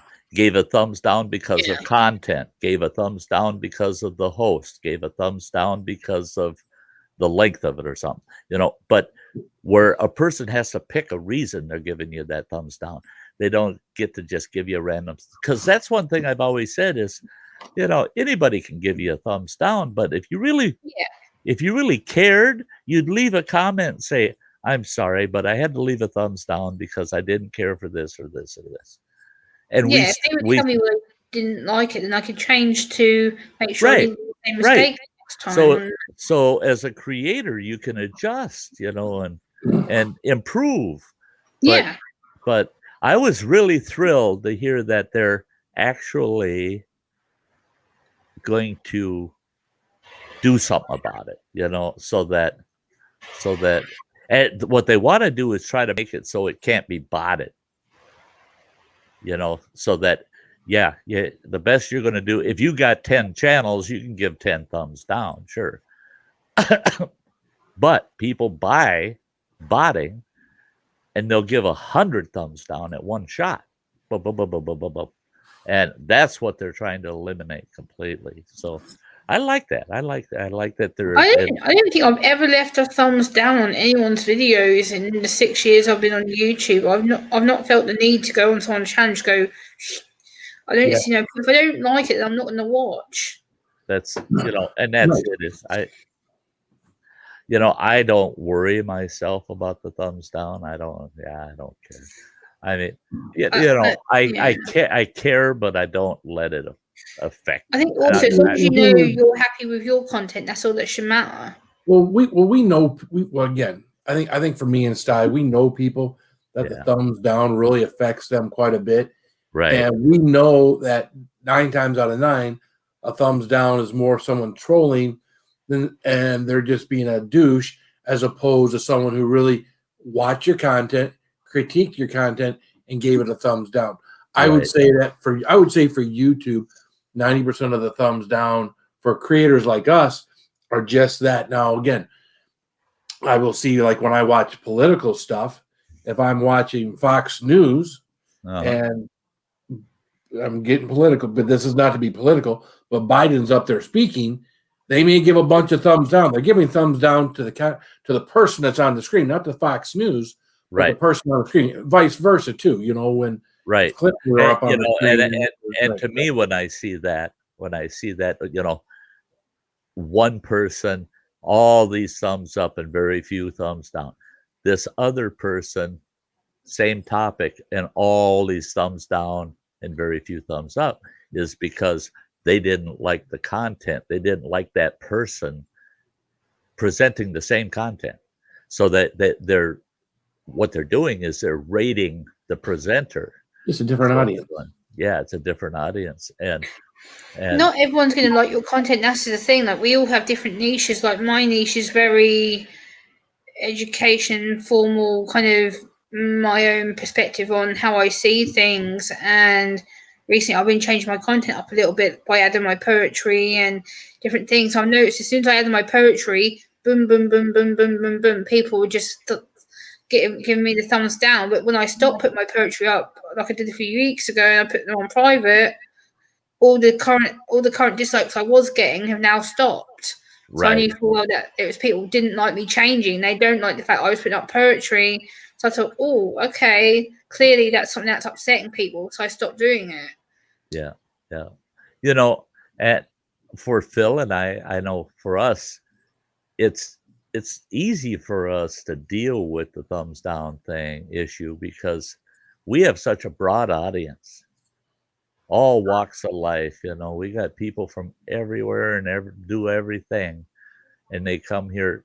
They're here because they want to be. So our thumbs up tend to be pretty good. You know, we tend to have a pretty good thumbs up rating. But I've got one person that thumbs downs me every single time. If they caught that stream or if they caught that video, they gave me a thumbs down. And they came right out and told me that. They said, you know, don't forget to give me credit for one of those thumbs down, because you get one every time. And it all stemmed from a discussion we had about the value of thumbs up and thumbs down.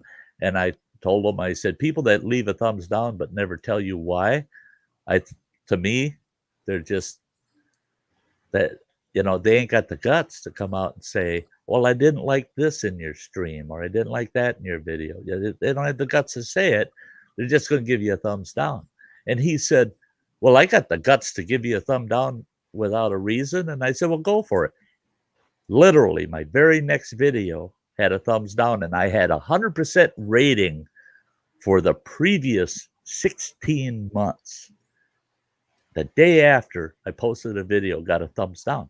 And every video since then has, everyone has at least that one thumbs down. So I had 4 videos in a row with no thumbs down. I called him. I got his personal number. I called him. I said, what's going on? He goes, what do you mean?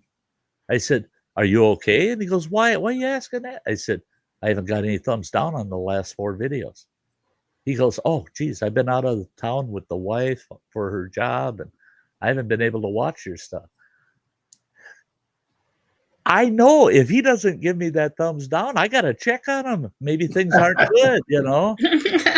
And so I don't, you know, and to me, people giving thumbs down, unless if they're using a bot and they're just giving thumbs down, boom, boom, boom, boom, boom, boom, tons of them. I see Bradley saying the haters are going to hate the good people is what matters. That's thumbs down. I usually don't see as, I don't class them as haters. I just class them as people that aren't willing to say why. But the haters are the ones that leave comments that are tearing you up. You know, I had one the other day when I did my stream. First of all, I thought the guy was going to be nice, and he seemed to respect me, and he told me that he was struggling to come to terms with his autism and stuff. So I was like, hey, we'll talk in private. Like, don't talk to me on the stream. We'll talk afterwards. Here's my Twitter. I was communicating with him, and then he came back, and he was like, oh, you're too positive for me. And every single video that I've uploaded since like last Tuesday, boom, boom, boom, boom, all of them. And he's like, that's me doing it. He goes, you're just too positive. That's why I had to put a thumbs down. I'm like, that's a good reason, but I get it. It's fine. Well, at least it's a reason, you know. You know, that's it. It's a dumb reason, but at least it's a reason, you know. Yeah, I can't help I'm positive. That's the way I am. I'm not going to sit here and be grumpy, and that's not me. Yeah, well, I get one from the UK on every video that I do. I know who it is.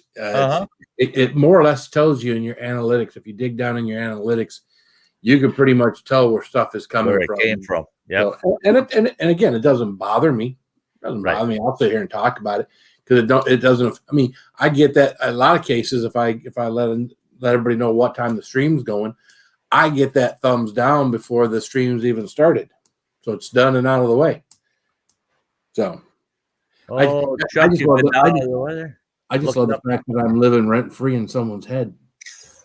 I was talking of live streams. I'm going to be going live later today. I'll be going live at 8 p.m. my time today. I've got a live stream scheduled, which I can actually give you a sneak peek to it, because talking of it being Easter holidays and people not understanding and barriers and whatnot, I'm going to be doing a stream about autism and Easter and how to support people through the Easter holiday.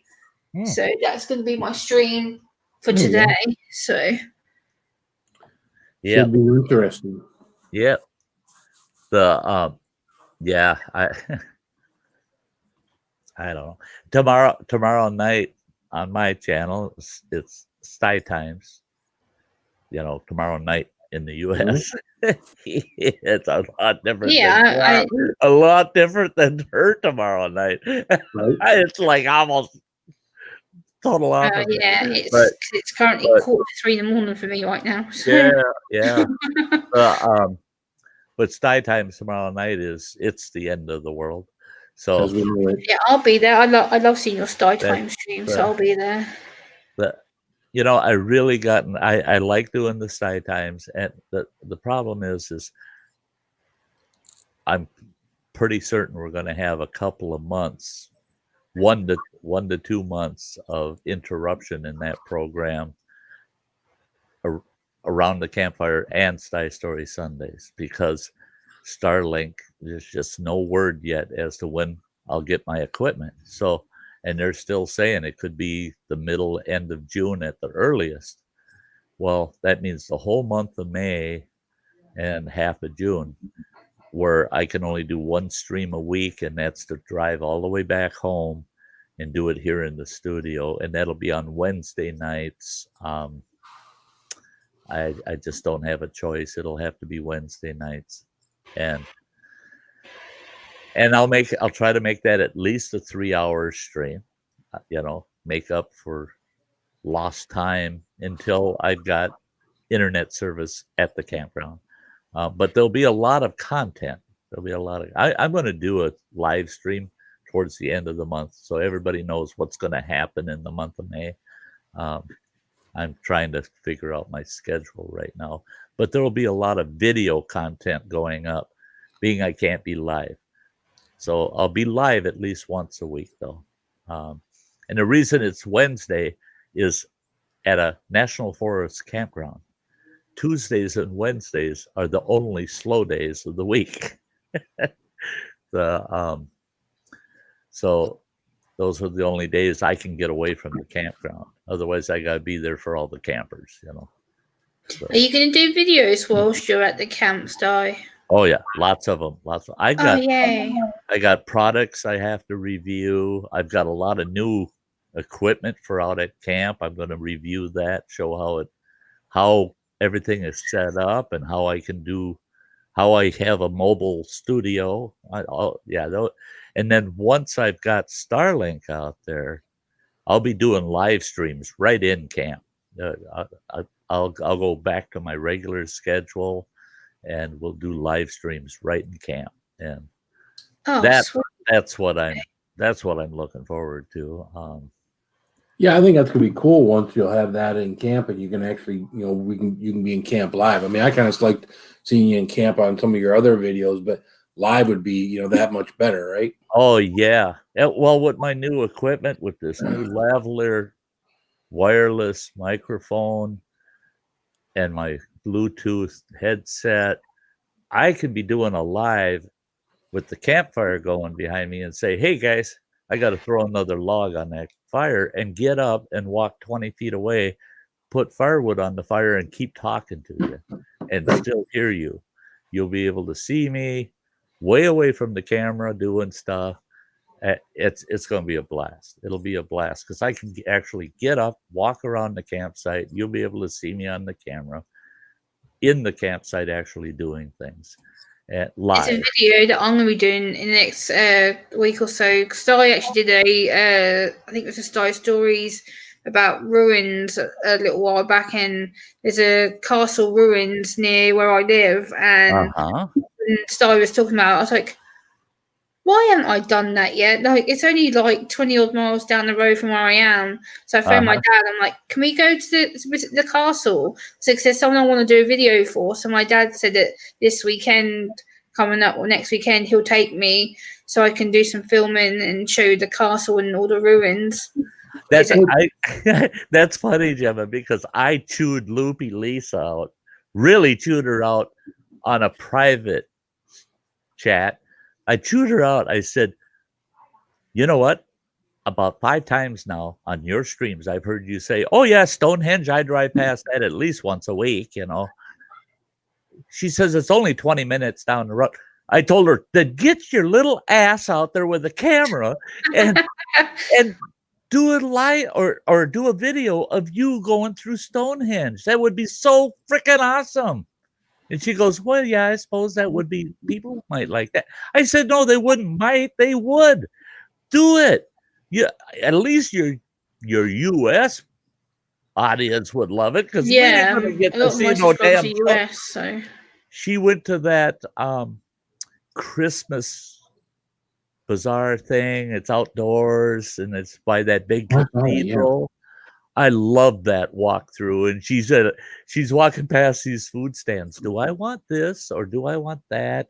I think bratwurst. Oh, look at the bratwurst stand.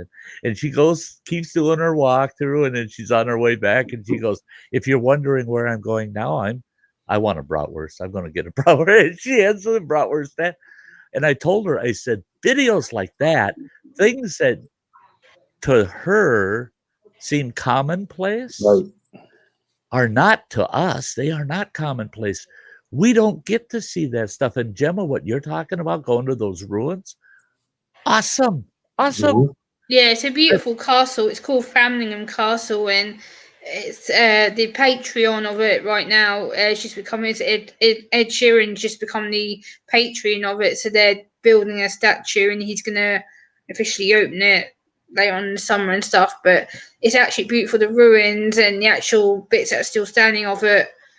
Right. You can actually go inside and walk around. So I want to get my dad to film me walking around so I can actually show you the inside as well as the outside of it. So it's going to be a nice video to do. You bet. It's that kind of stuff. I just love that stuff. I just love it. And plus, it has a campsite around the corner. So I said to my dad, can we drive to the campsite and then I can show you the campground part as well. Right. So I'm going to do that next week or so. So get put out. Cool.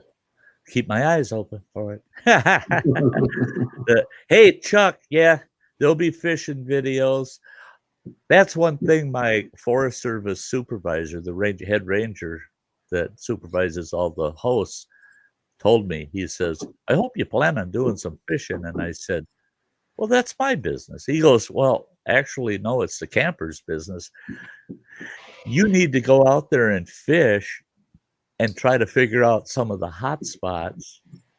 And it would be nice if you could get some still photos, print them off, whatever, have them at your campsite for when campers come to you for campground information and they say, what's in this lake? What can I catch in this lake? Where should I fish it? You can answer that. He said, the best way to answer that is get out there and do it. Get out there and fish. And I go, oh yeah. I said, yeah. And now I got 2 GoPros. So I'm going to have one shooting overhead in the kayak and one at the bow of the kayak looking at me so I can, and it's going to be great. It's going to work out great this summer. And that's the thing is I don't have, if there's nothing going on a certain day, I guarantee you the next day there's probably 3 things going on. So I'll always have enough footage and I'll have my full studio. I just won't be able to go live until I have Starlink, but my full studio will be set up in the trailer I'll be able to render all my videos, edit them, get them ready, have them saved to file, take that hard drive with me on my trip home Wednesday morning, spend all day Wednesday uploading all the videos that I did during the week before, and have them post day after day until the following Wednesday when I'll be back and do another live. So Okay. six days a week you should see a video for each day. Oh, sweet. And then you'll see me on live on Wednesday nights. We can talk about everything that happened during the week then. Now I'm going to be doing collabs with Travis from Destination Great Lakes.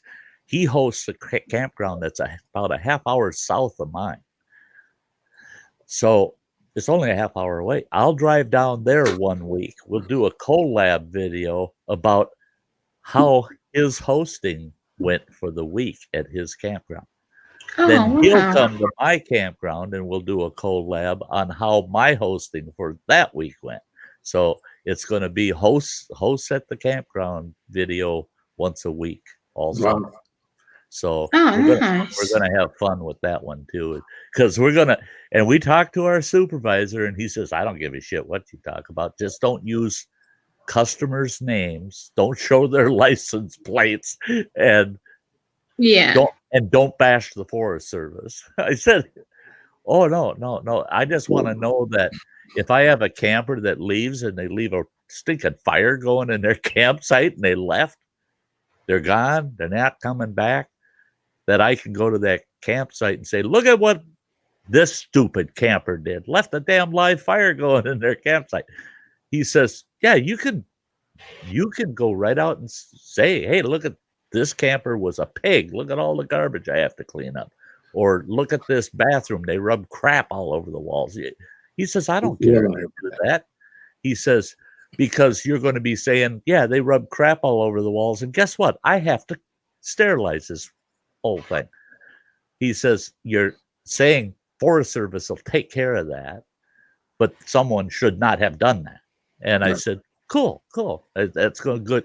It'll be good. Yeah, content. it's just about respecting the organisation. It's the same with me when I do videos talking about my autism volunteer work that I do, my local autism service. As long as I don't mention the patient's name, date of birth, when they're diagnosed, that's fine. I can talk about the service and what they do and how it works, but as long as I don't mention clients, it's fine.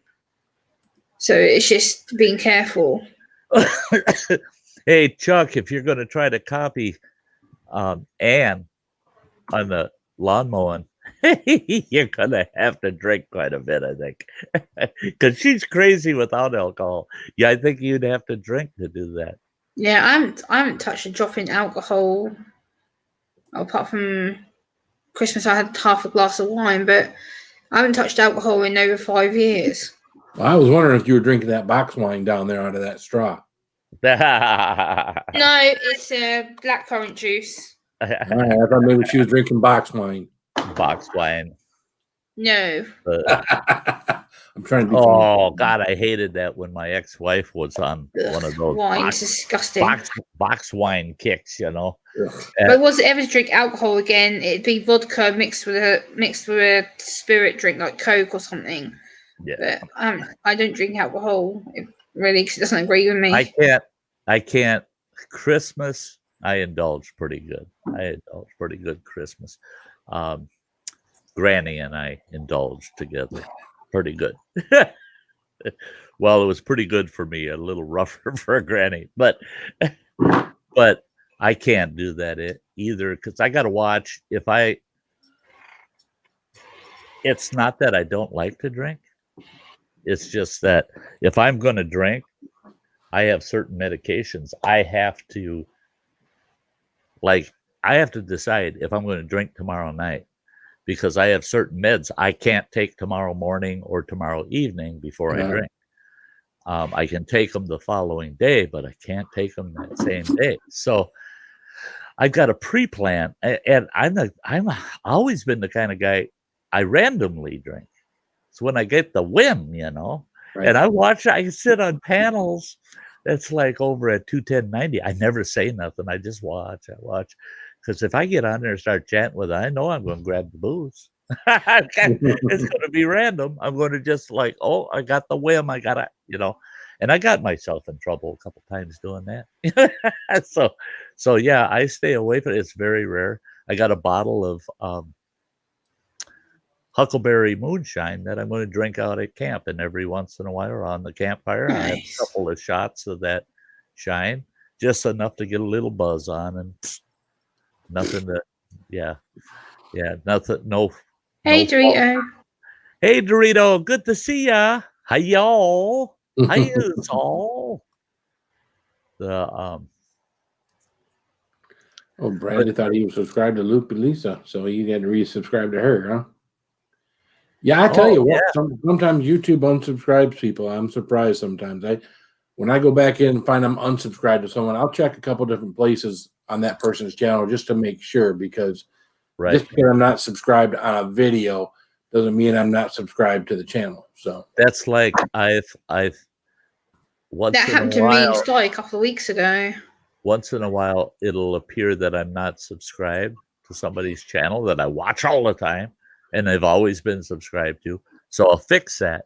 But what really irritates me is when I'm not getting notifications and I'm seeing that they were live or they posted a video and I never seen it or heard about it. And then I go and I check their homepage and the bell's not rung anymore. What the hell? Who's unringing my bell? I mean, so that happened to me with you a few weeks ago, Sty. I knew that you were coming up to be live, and luckily I saw that Phil had posted your live stream on his community tab. I'm like, and I clicked on the page. I'm like, God damn! I watch him all the time. What the hell? Yeah, I had to ring the bell again. I was like, that's lame. Hi, Lonnie. That does my head in. So I'm like, I watch these guys all the time, and then my bell's been unrung. I'm like, that doesn't make any sense. Yeah, that's so aggravating. I hate it when, if I can't watch a video or watch a live stream because life is having its way, that's one thing. But boy, oh boy, if I'm available and it doesn't give me the notification, that pisses me off. It really does. Hey, Lonnie. With Phil, he always lets me know on Facebook when he's doing something, and so often he'll put a link up for me to be on his panel, and I'll jump on that link, and we're halfway through. We're almost all the way through his intro where he shows all of his members, and then blink, I get the notification that he's going live. There was one night he had finished it and he was saying hi to everybody in the chat, and I saw the notification come up. I checked it, and it was a notification saying Phil's going live in 30 minutes. Yeah. I'm like, what the hell are you talking about? He's been live for the last 12 minutes. And he's not going live for 30? You're full of bull. Right. That, I think they need to work on that. I mean, because the something to do with comments, because I just run a channel's videos while I'm tinkering in the garage and don't comment. I don't know because I give everybody a thumbs up. I mean, if I watched the video and the whole video was Sty's an asshole and blah, blah, I might not give him a thumbs up. Or that was you that didn't give my Sty's an asshole video a thumbs up? No, I didn't give one. No. Okay. No. I just gave it a sideways glance. I didn't even give it a thumbs down. I just like, oh, Jesus. That's I don't expect less. Because he can't get any less than that. No, but I get really frustrated with it. But I'll go in. I always give a thumbs up, and I don't always leave comments. And I've got channels that I've never left a comment on them, ever. And their bell, the subscription's still good, the bell's still good. And I went back and looked at when did I start following them guys. It was 4.5 years ago. Right. And it's never been touched. They haven't messed with it at all. And I've never left a comment, ever. I've got people that I watch. Samantha is a good example. Samantha Lee.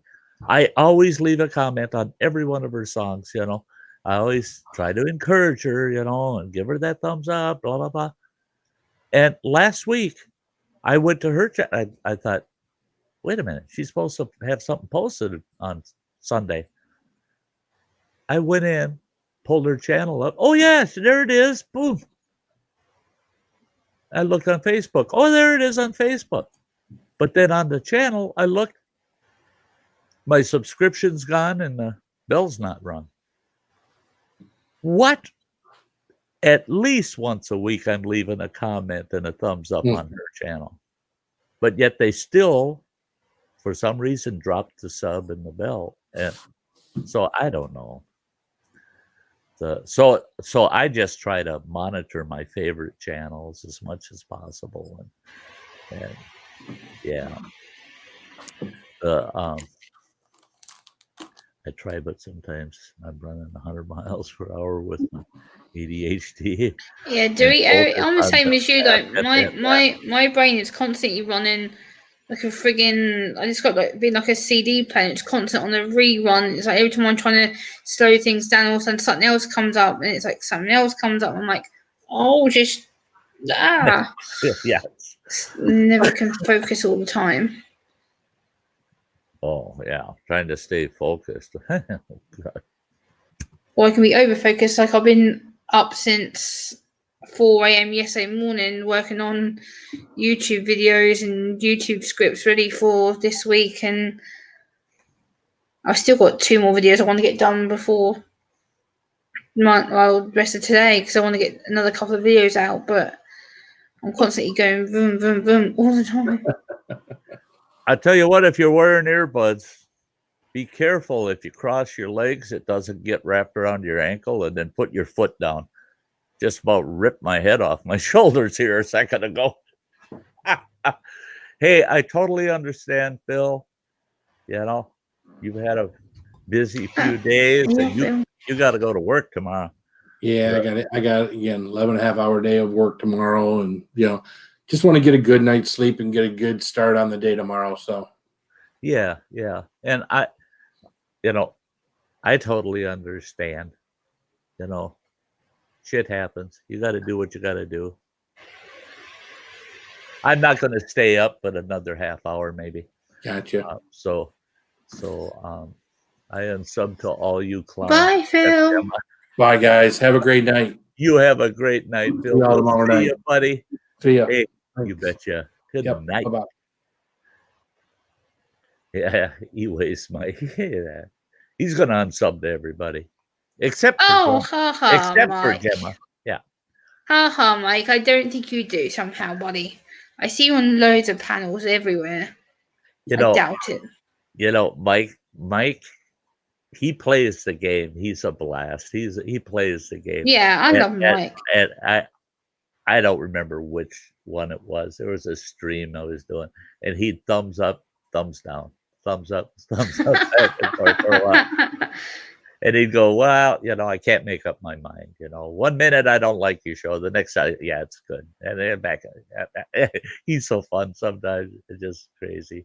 Yeah, Mike's lovely. He's always such a sweetie to me. He's always leaving me some really nice comments, and he's just a really good, feel-good guy. Yeah, I love Mike dearly. I always try and go on these streams. He's like, oh, you're here. And I'm like, yeah. Yeah. I try and make everybody so I care about, so... Mike has been there for me on a few occasions beyond what you would expect, and everybody should be here for you, because you're one of the YouTube guardians. Like, a lot of people love and respect you. Like, a lot of people look up to your wisdom and what you know, advice and stuff. People like coming to see you. I'm glad people enjoy themselves when they come over, you know, and that's it. It's not all about me. It's all about our audience, all the people.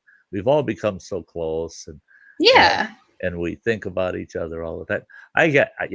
I actually will get Facebook messages or emails saying, Sty, you're so full of shit because nobody's happy all the time. You seem to always have a smile on you. You know, you're always being positive about things and stuff, and nobody's that happy. Well, it doesn't mean that I feel happy. Oh, but, yes. But I'm not going to bring anybody else down. I don't want to bring anybody else down. So if and it goes to the simple saying, you know, if you haven't got anything good to say, then maybe you shouldn't say anything, you know? Yeah. And, you know, we all ignore certain things that are going on to try to have a little enjoyment each day. Yeah. You know? And that's the way I am. Is it can be the worst day in the world. I can come on here with all you folks and I feel like $1,000,000 because I can leave all that crap behind. Yeah. I can come here and hang out with. Yeah, you can hang out with great people, you know. Yeah, Mike just sent me a Facebook message that said, "Shut up, old man." I'm like, yeah. To me, it's a form of therapy because I can come on here, I can help people relate to some things that I go through, and then to me, it's another way of just going, okay, I've dealt with stress here, forget that, and then I come on YouTube and I'm like, woohoo, everything's good because I want to enjoy myself. Yeah. So it's more of a therapy than anything. Yeah, Mike just sent me that message on Messenger that said, "Shut up, old man," and then he sent me a GIF of SpongeBob going. I'd like to see you say that, Mike. Yeah, that's what I'm supposed to do, Mike. Is I'm a host. I got a show, so I'm not supposed to just shut up. You know, no, if I shut up, I wouldn't Sty to either. I shut up when I say, "Well, guys, we're calling it a night." You know, that's when I shut up. But everyone loves listening to Sty, Mike. Like, I find Sty's voice really relaxing. To me, I could listen to him all day, all night, quite happily. She used to go to sleep. She would go to bed and watch our stream, and she'd go, I still do. Just in case I fall asleep. I still do. I still watch a lot of your streams when I'm going to bed, or I wake up in the morning and I still have you playing from when you're in live. I'm like, oh, I didn't miss that bit. Oh, good. And I sit here and I'm re-listening to it.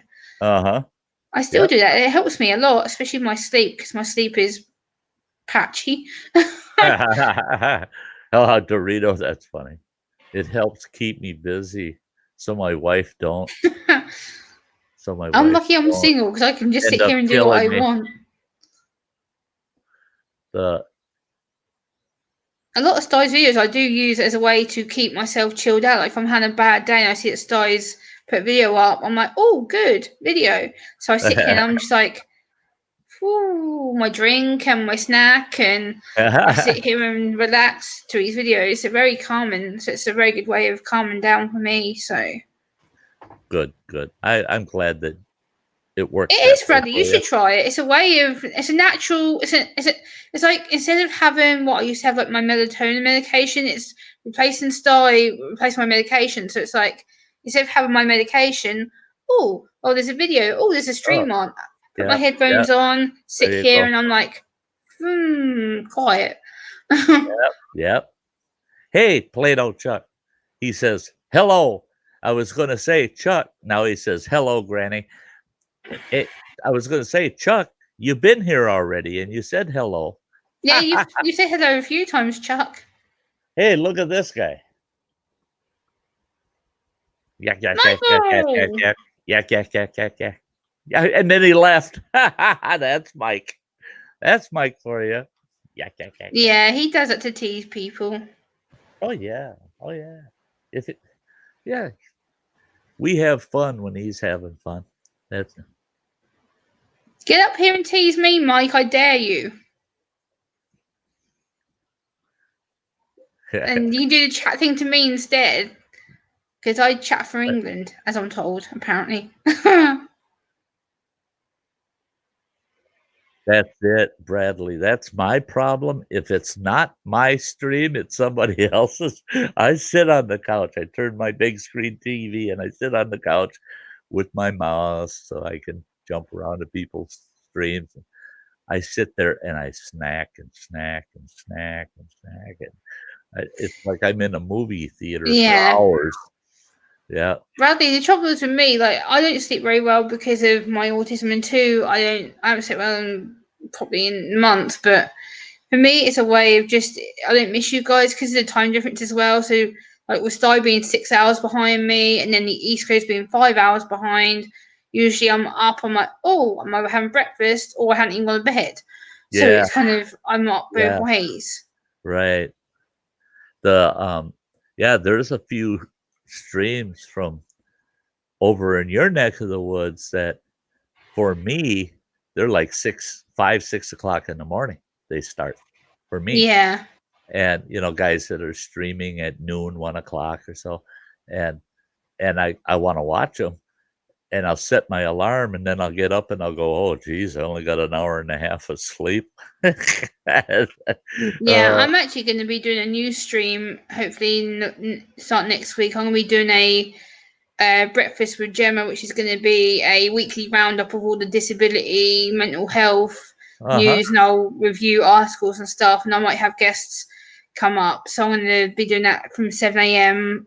Starting next Tuesday. For me, so I'm going to get up and do a couple of hours breakfast stream. Yeah, neat. So it'll be a new thing I'll do, like you do on a playlist. It will be uploaded into a playlist on my channel. Yeah. See, I had kind of thought I thought I might do that out at camp once I've got the internet out there, is do a morning stream. Oh, that would be awesome. Look at Hello, Mike. You got an echo going, Mike. You got your YouTube on. Don't worry about what I got going. Hey. Hello, Mike. Don't worry about what I'm worrying about. Can you hear me now? Hello, Mike. Shut up, Gemma. I'm talking to Sty. She's talking to you, and you want to know if we can hear you or not. That's funny.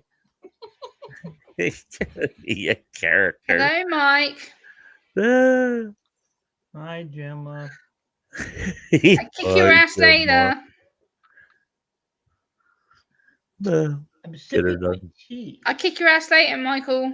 You're doing what? You can do anything you want to me, Gemma. I don't care.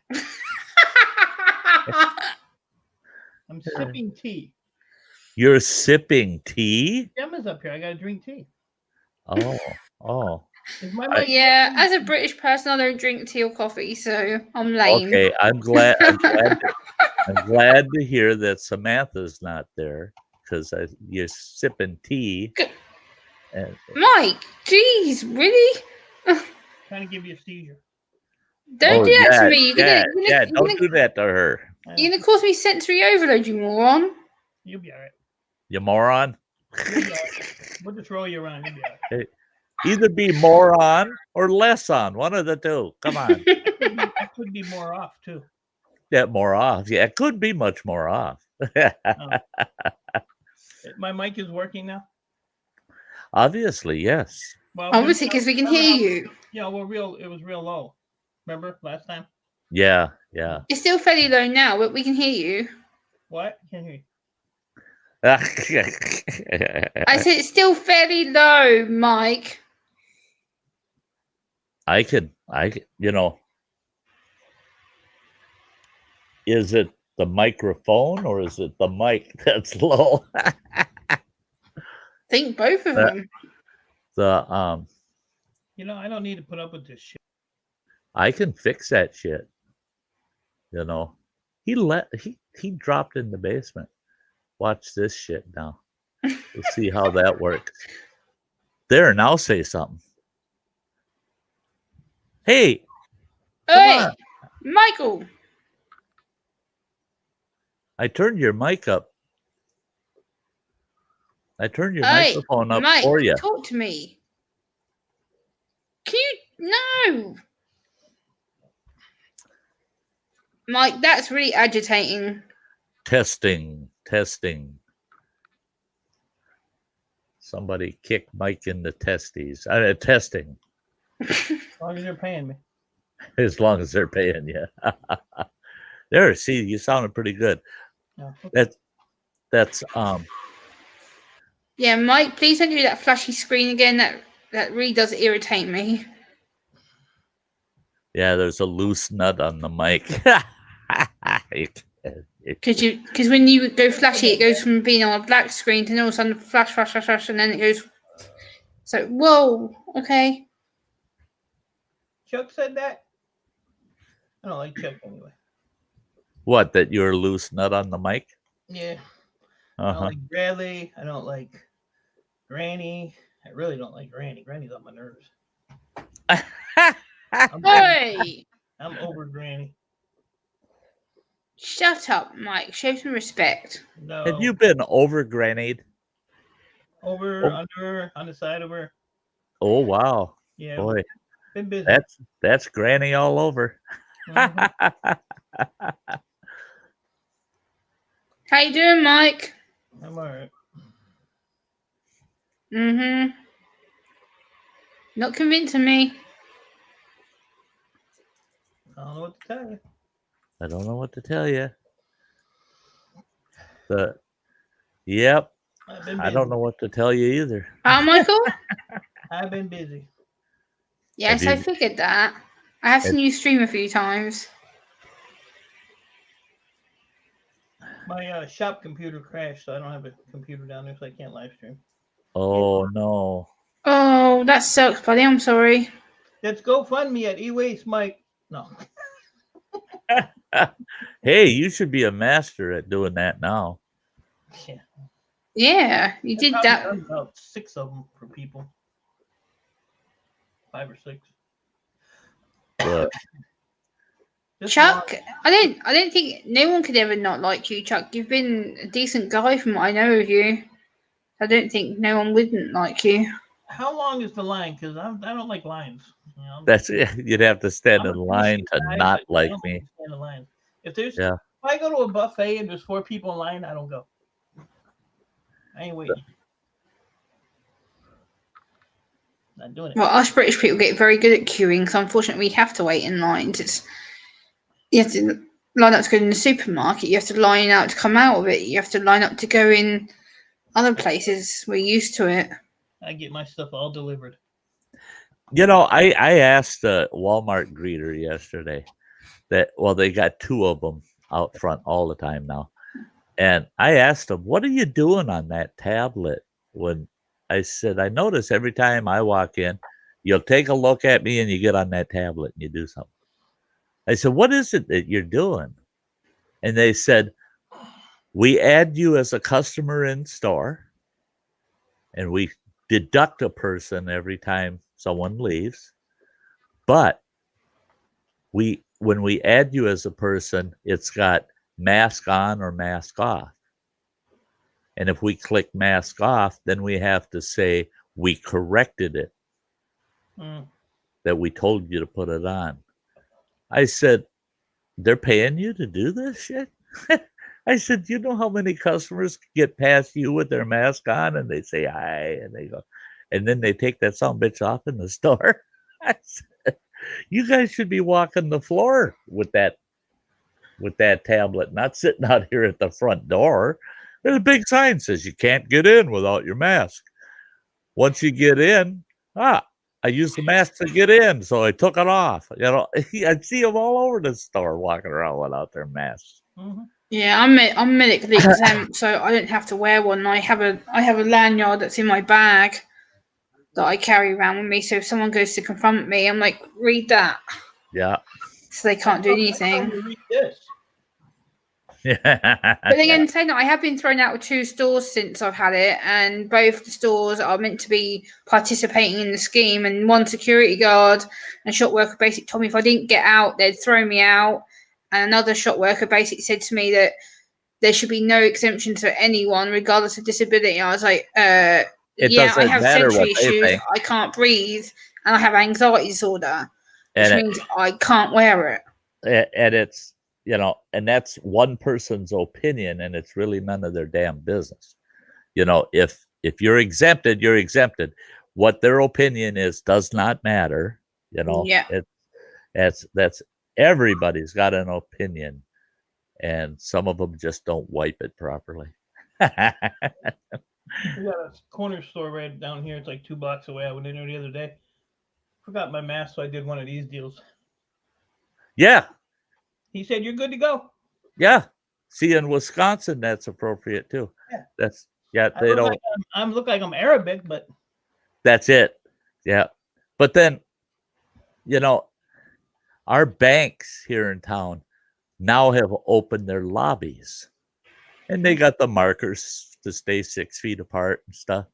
And the I was there yesterday, parked out front of the bank and watching these people coming and going, and I'm going, 2 years ago, it'd be a cold day in hell that you could walk into a bank with a black mask on and a hat, a big jacket, and walk in there. They'd call the cops the minute you got to the door. Now everybody in the bank's wearing masks. We don't know who robbed us. God damn it, they all wore masks. Who the hell was it? I don't know. They all had masks on. Oh, okay. Especially with having to wear glasses, having the mask with these on. Fog no right chance. Up. So, hey, nope. Keep talking, you two. Behave. I'll be right back. Okay. Of course. How you doing, Mike? I've missed you, buddy. I don't want to be here. I'm all right, Jim. Oh. I see you live. I jump in your live streams. I know. But it makes me sad when you say things like that. It makes me sad. What'd I say? When you say, I don't want to be here, it makes me sad. I want to be sleeping. It's too early to go to bed. I know. I know what sleep is, or lack of it. Not as old as Sty, but I'm old. I love seeing you, buddy. Huh? I love seeing you. Well, everybody loves seeing me. Yeah. It's a nice thing to say to someone. I know. No, I haven't really been on panels or nothing lately. I know. I got an issue with somebody in YouTube land, so I'm taking a low key before I say something that. Well, you can be on YouTube more unless I get you on my panels, damn it. I really don't have time to be on YouTube, to be honest with you. I'm a busy guy. Yeah, well, I'll get to send you a link somehow and I'll get you off my panel so people can see you. I got a busy week. Yeah, it doesn't matter. I'll still get you on my panel one way or the other. Oh my gosh. Because you love me, you'll do it. Okay. Eyes back. You'll never know. I know you love me. It's all good. Good night, Tim. You're about the only one, Jim. Really, Mike? I don't think so. Damn it, guy. I just realized. You got me booted off my game.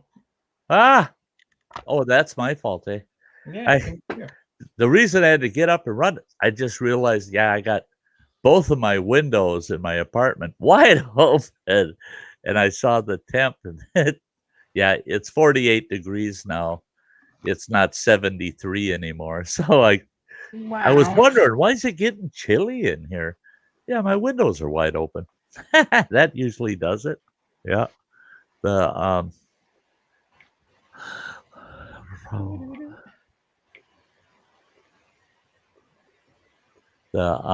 like the orange hat, Mike. Suits you. My orange hat got a lump in it. Look, I got a big lump on my head. See right here.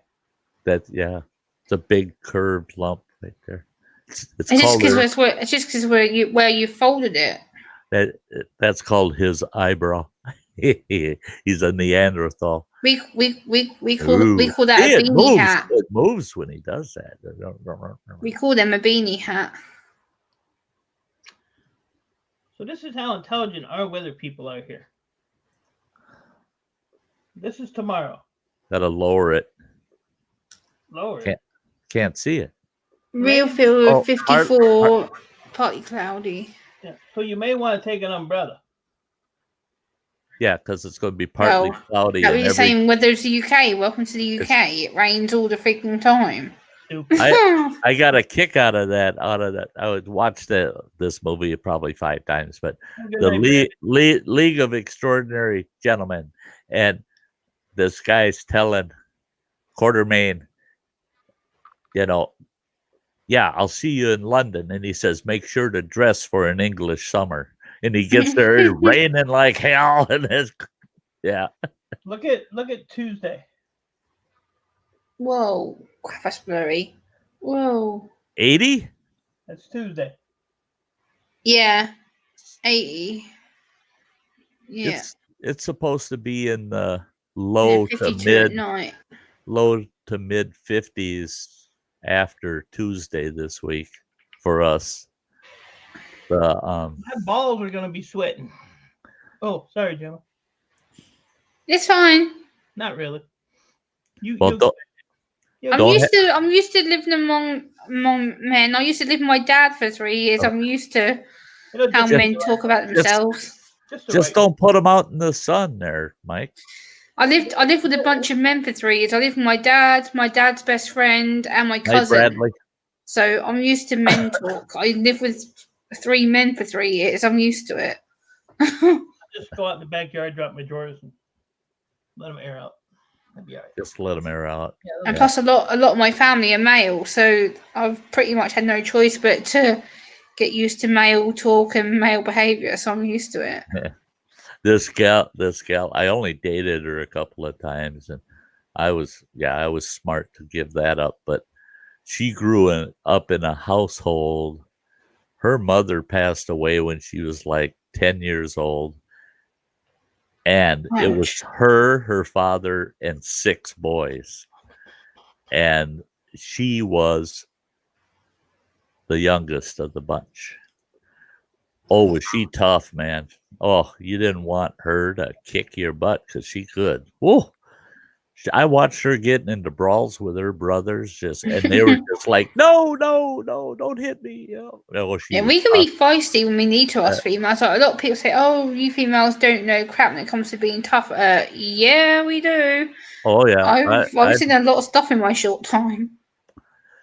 I've met plenty of tough gals that they can hold their own.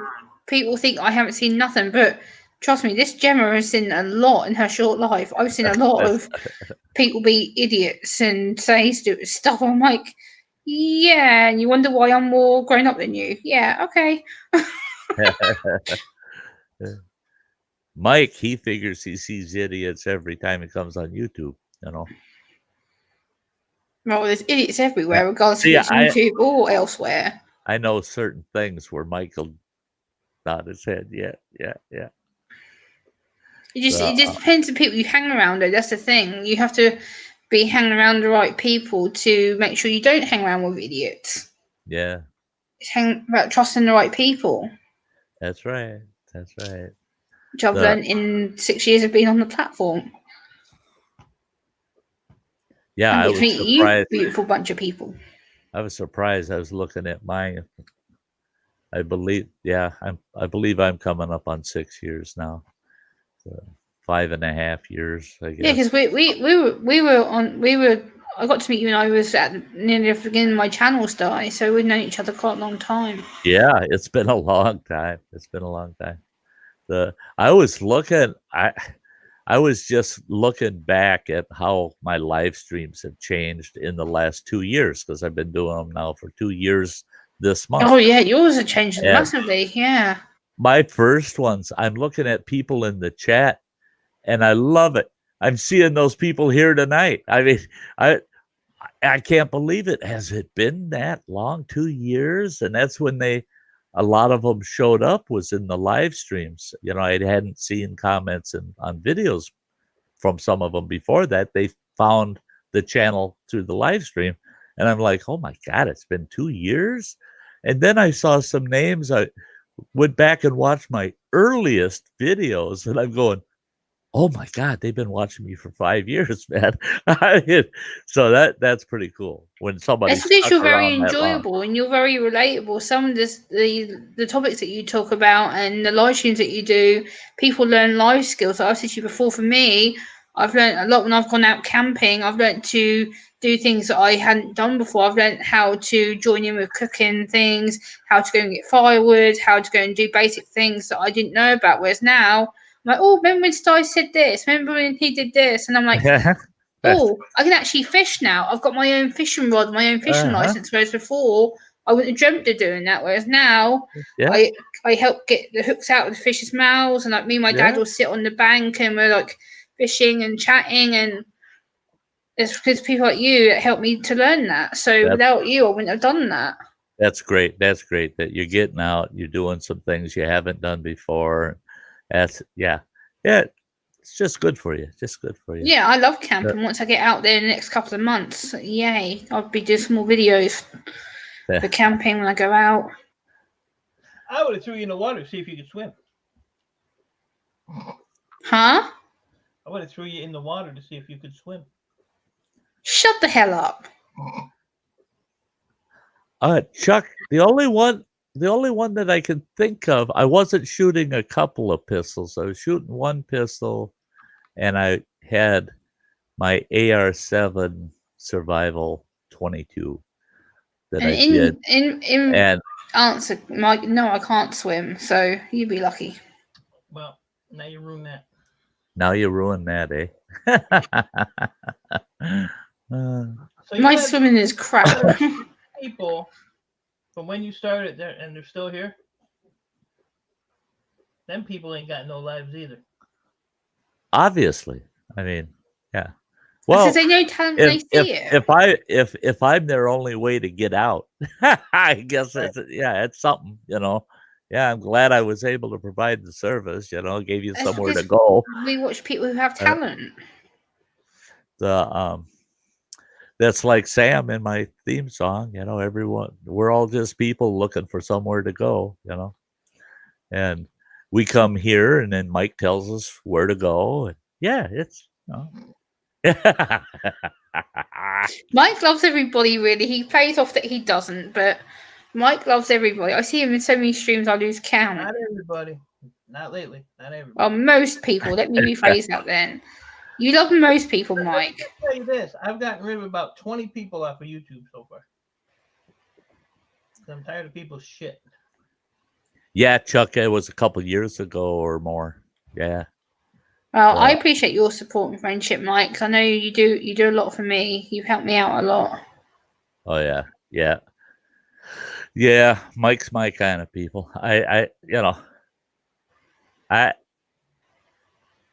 A lot of my closest friends are on the fringe, you know, where other people go, "What the hell are you friends with that person for?" And I go, "Because you didn't get to know them, man.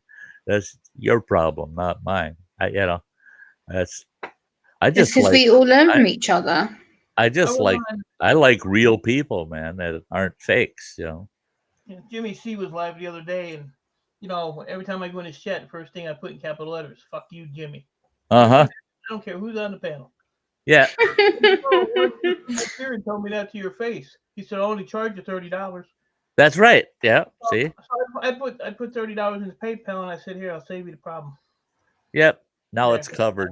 Now it's covered. I suppose we all learn from each other. Like we all watch each other because we find each other interesting, and there's something about us that draws us to that person. Whereas I know I'm not for everybody. My channel's very niche. It's very different from other people that I subscribe to. And when people come to me, they go, "Oh, this girl's talking about something that people find difficult," or "Oh, it's touchy," because a lot of people don't know how to express about it. So I'm not for everybody. My channel is you have to be interested in the subject to find out about it.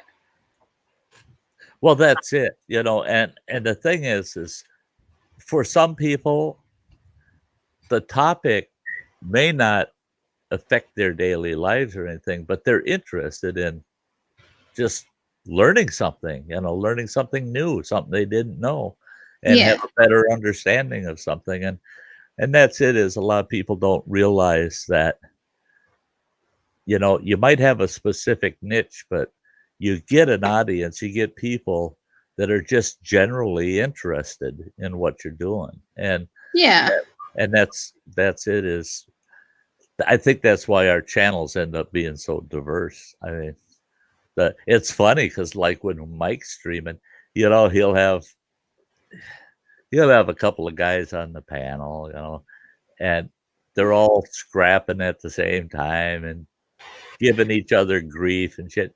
But you look out in that chat and you're seeing people that ain't got a thing to do with scrapping. They just come over because they like them guys and they want to hang out with them. You know? They're fun. I know. I don't even watch the chat. Yeah, you know. Just, I noticed that, Mike. Yeah, I don't give a shit about the chat. Yeah. I think I had to comment like 4 or 5 times last time. I was like, Mike, I am actually here. And it's like, boom, boom. Well, that's what his panelists are for. Is right. Once in a while, you know, Dan will take a look over there and say, "Hey, so and so said such a thing," and Mike goes, "Oh, they did," you know, because he ain't watching, you know, and that's it. It's just, and Mike's just providing a place to go hang out, you know, when he goes live. Hey, Earl. What do you want? Oh, kitty. Samantha, hi there. Oh, cool. Oh, cool. Fucking bastard. We'll keep her going a while there, Samantha, so you can pop up. Hey, Sam. I ain't got 20 minutes. That's good. Don't be grumpy, Michael. She better make it 10. Don't be grumpy. Or there's going to be problems. She's going to make it 10 twice. It's a half hour now because I said that. Michael, don't be grumpy. Get off my She's going to make it 10 twice. Get off my papers, asshole. Oh, at least you didn't say get your asshole off my papers. Don't be rubbing your cat's gorgeous, Michael. I like Earl, man. That cat's gorgeous. Aww. I watched this video of this guy saving a cat he was on a log out in the middle of this.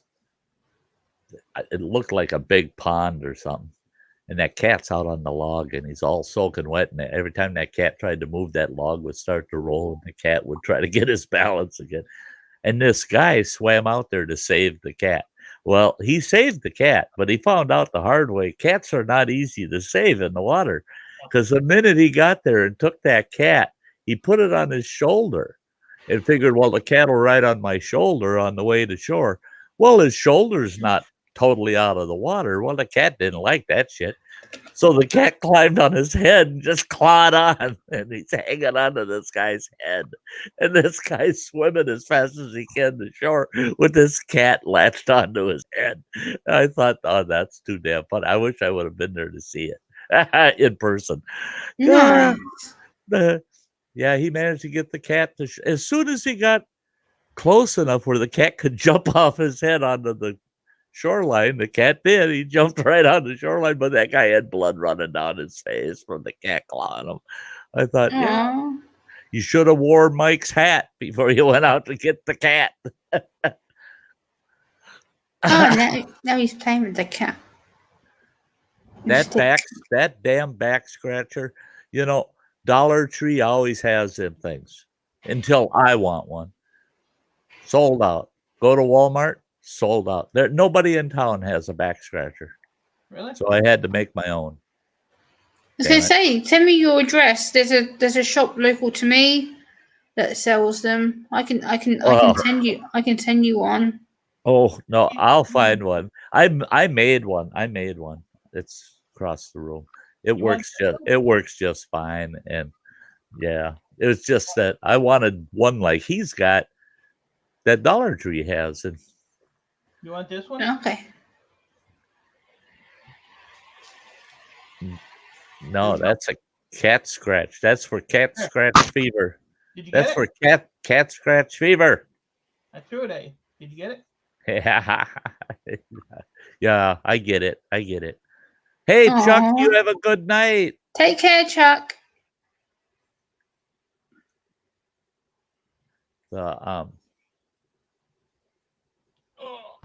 Yeah, Samantha's driving, so don't bother her. Let her drive. Where's she driving to? Home. She's driving back home. She's heading home. She's going to get some whale blubber tacos? Whale blubber taco? Lives in Alaska. That does not sound nice. The old, no, it's not Diablo, it's the Blubbo. The blubbo. The Blubbo taco. I'll never forget, and I've been looking, I can't find that damn documentary. I don't know what it was called, but there was this documentary, and John Denver was in it. And, he's a country music star, and here he's in this outdoors documentary, and they're up in Alaska, and it's got something to do with the Inuits anyway. And they were on a walrus hunt, okay? And they killed, oh, jeez. Bye, Gemma. Bye, Gemma. But they killed 2 walruses, and they drug them up on the ice, and they gutted that one walrus and got his stomach out. Now, I was amazed at how big the stomach was on that walrus. They got the stomach out, and John Denver's like, ew, this ain't pretty. And they cut that stomach open, and all these clams came pouring out. And they're out there chucking those clams and eating them. Oh, well, there you go. And they had John Denver try one out. And he said, actually, he says they're pretty dang good. And they said it's because the bile in the walrus's stomach kind of cures them. Wow. And gives them a special flavor. Well, I should think it's got a special flavor. It's in walrus gut juice. And he asked them if they do that often. They said, well, every time we kill a walrus. Wow.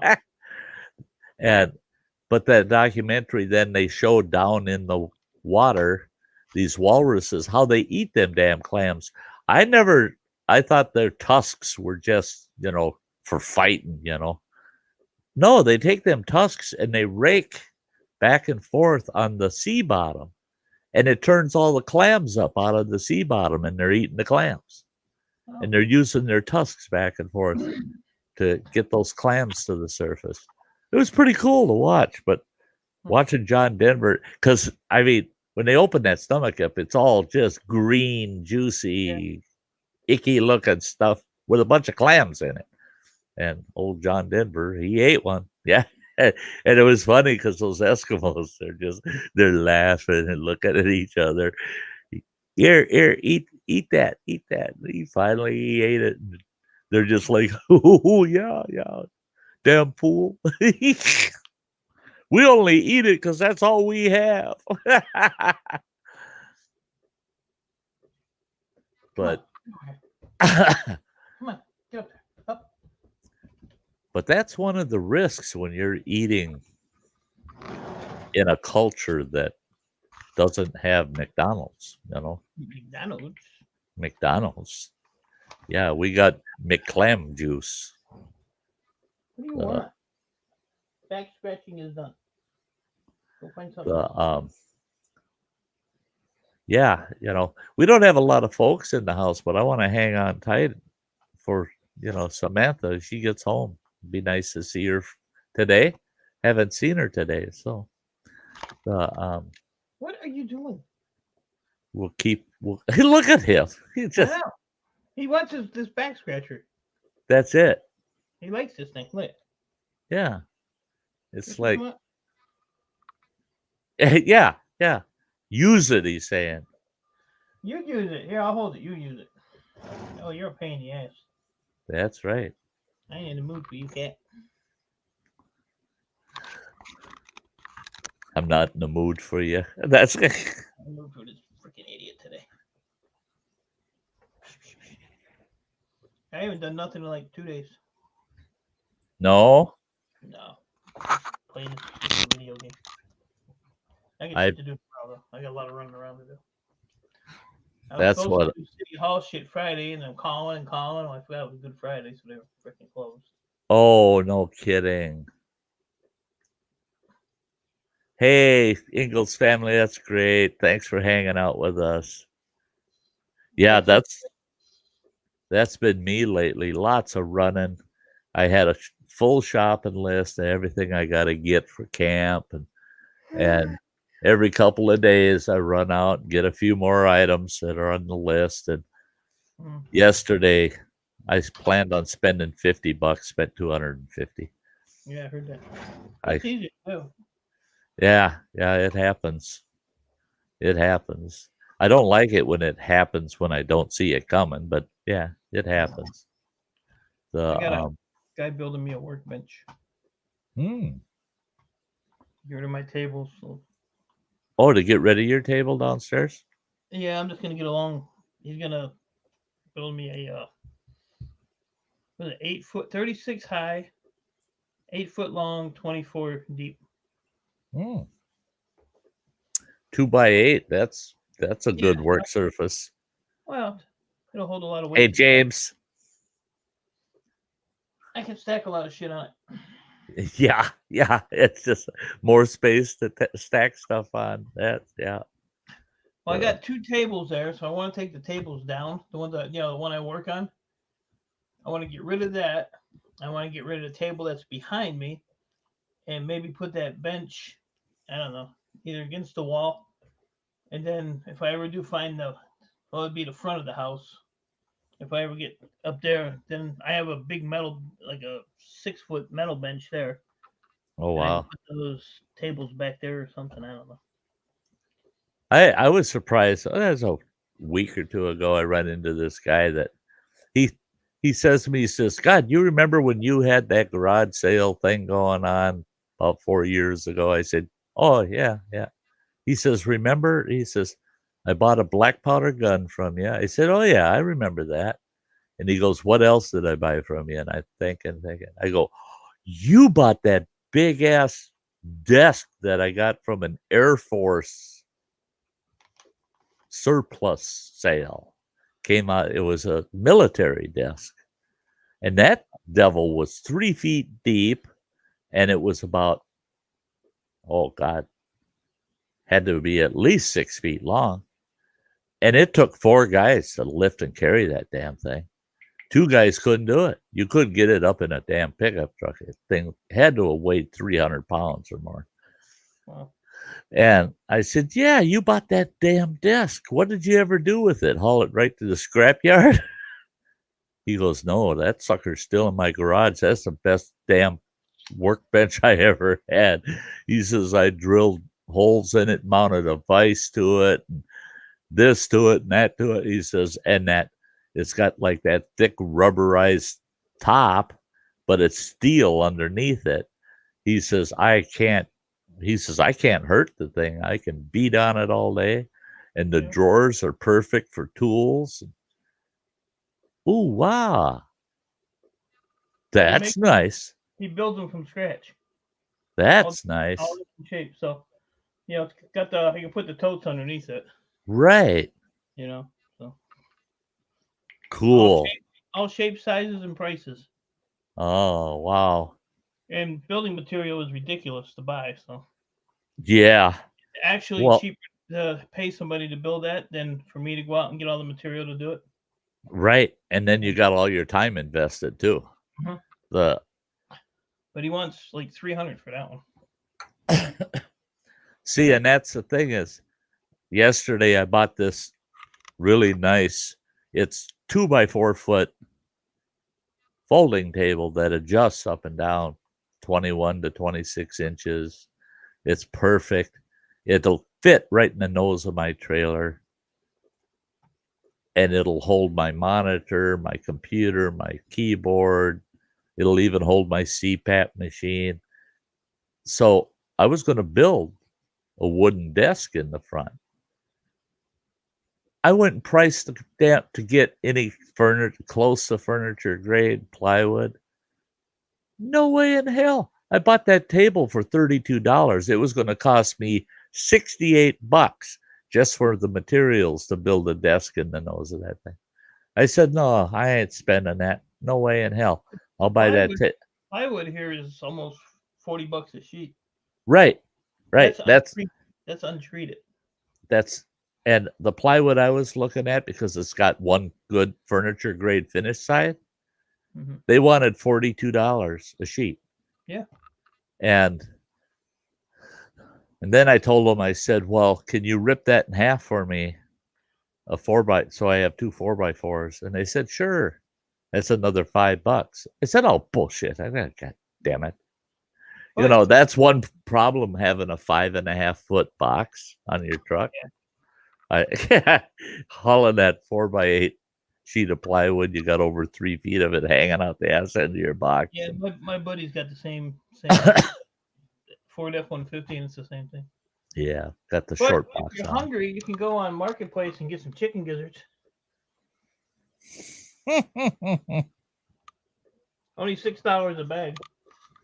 $6 a bag. Or 4 for $20. If that's your thing. If that's your thing.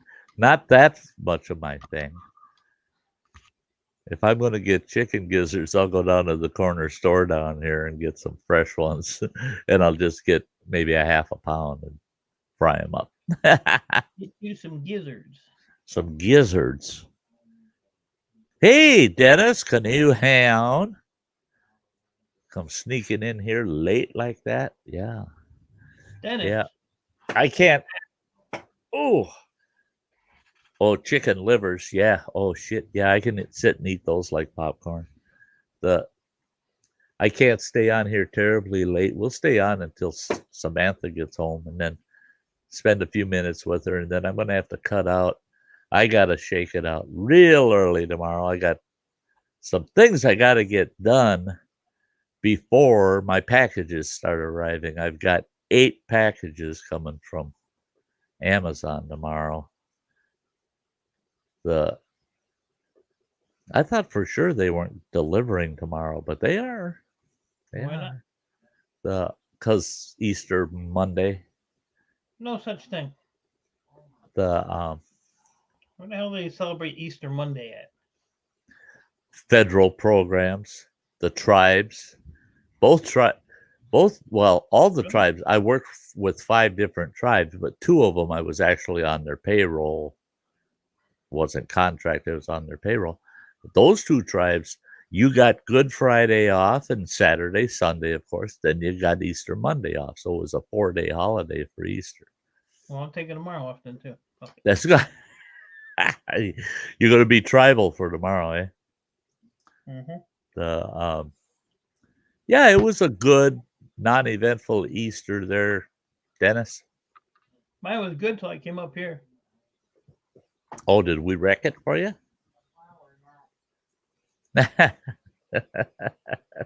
I'm glad we were able to do something.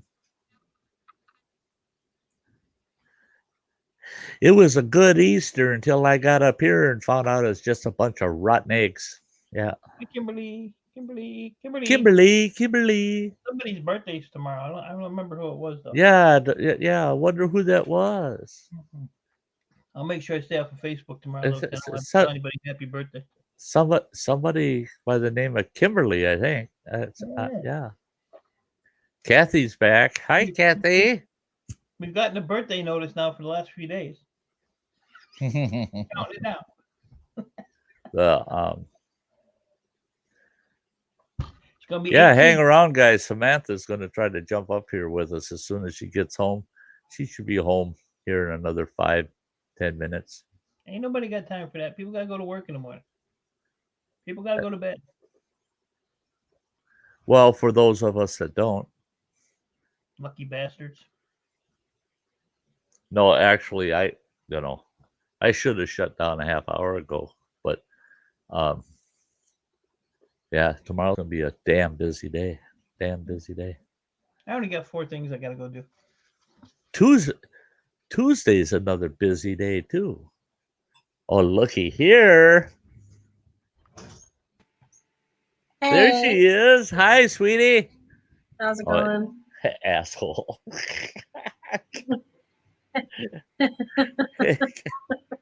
He's an What a ass. turkey.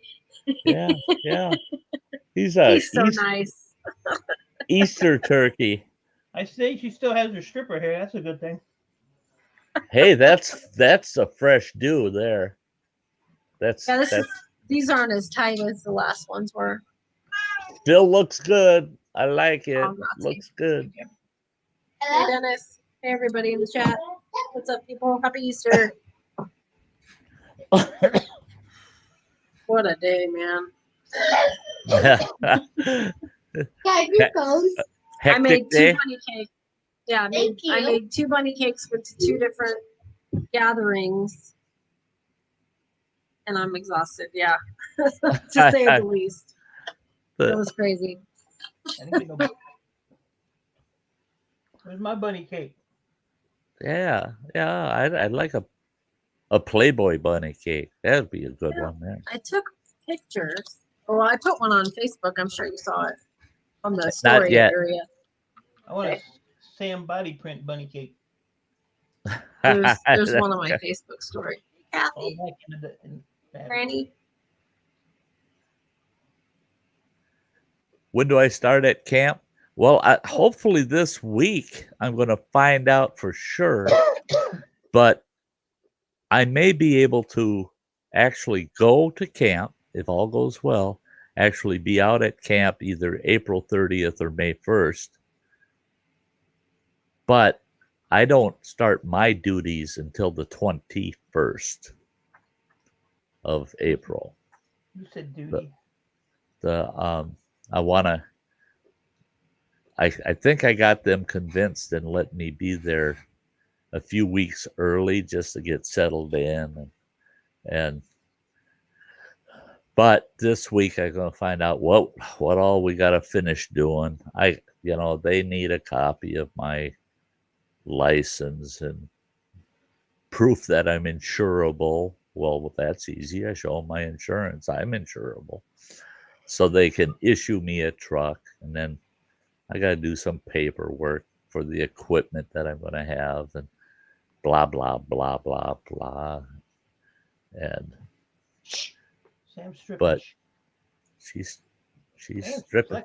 There. Da, da, da, da, da, I literally da. walked through the door and came up here, so I didn't take my shoes off. Keep going, Sam. I got you covered. Keep going. Yeah, he's digging deep now. He's digging deep. Keep going. Oh, We'll make it rain up in this bitch.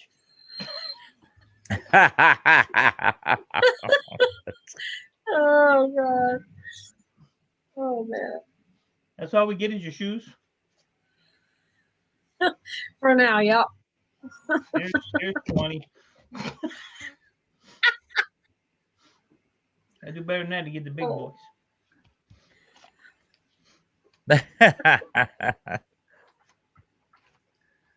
Sam would look good bald. Oh. There you go, Sam. I don't know. That's a chat. Try it. I don't think so. I'll give you another 20 if you shave your head. Oh God, no! I know so many people would kill me over that. How much? Oh yeah, Everybody has a price. How much? That would take quite a bit because of the grief you'd have to go through. Sam, just remember. Yeah. We got GoFundMe money. Just how much? Don't tell Granny though. Yeah, right. We'll tell her it didn't come in yet. She won't know. How much? Come on, Sam. It ain't happening. So what I miss? Nothing. Not a lot. Just a chat night, the Sty Story at the front end, you can catch that anytime you want, just go to the half-hour mark and watch the 15-minute Sty Story. That's Grandma chases the bull. Yep. Will do. My grandma was a tough old bird. I'm sure she was. You wouldn't think it if you knew her. You'd think, oh, she don't have a tough bone in her body other than she's a farm mom, a farm grandma. She's tough that way, a farmer's wife. But yeah, no, she had no problem taking a bull on. She just Something tells me anybody that has anything to do with your bloodline pretty much badass. So. Just not smart enough sometimes. Most people would have said, "Oh, let that bull do what it wants," And she was like, "No, I'm in control here. I'm in charge." Yeah. Canoe on says you missed over 2 hours like me, Samantha. Yeah. I don't feel so low now. I've been so busy the last couple of days. I really didn't. I wasn't concerned about how many people I got hanging out. I just wanted to spend some time with you guys. I'm still kind of bumming about the idea of not having Starlink right from the get-go out of camp. Because I made a phone call. Oh, yeah. If it's your fault, boy. Ooh. I might ask them to let me have 3 days off so that I can run down there. Drive, you get here quicker. I can run down there, give them all kinds of pictures and video clips of your streams where you bitch about the city and drop all that off at City Hall for you. You see what's on my list for tomorrow? Look at City Hall, number 3. Fuck the city. They're only a number 3, huh? Well, everything's in a line. I got the bank, post office, City Hall. They're all on the same street. Oh. So Dare I ask what you plan on doing there?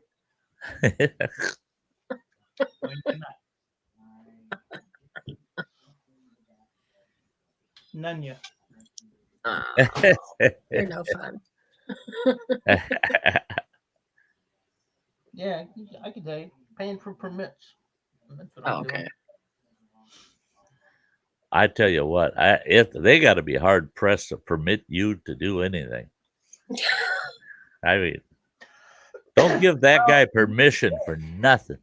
The city fucked up because now they legalize backyard fires. Oh, baby. Oh. Hey.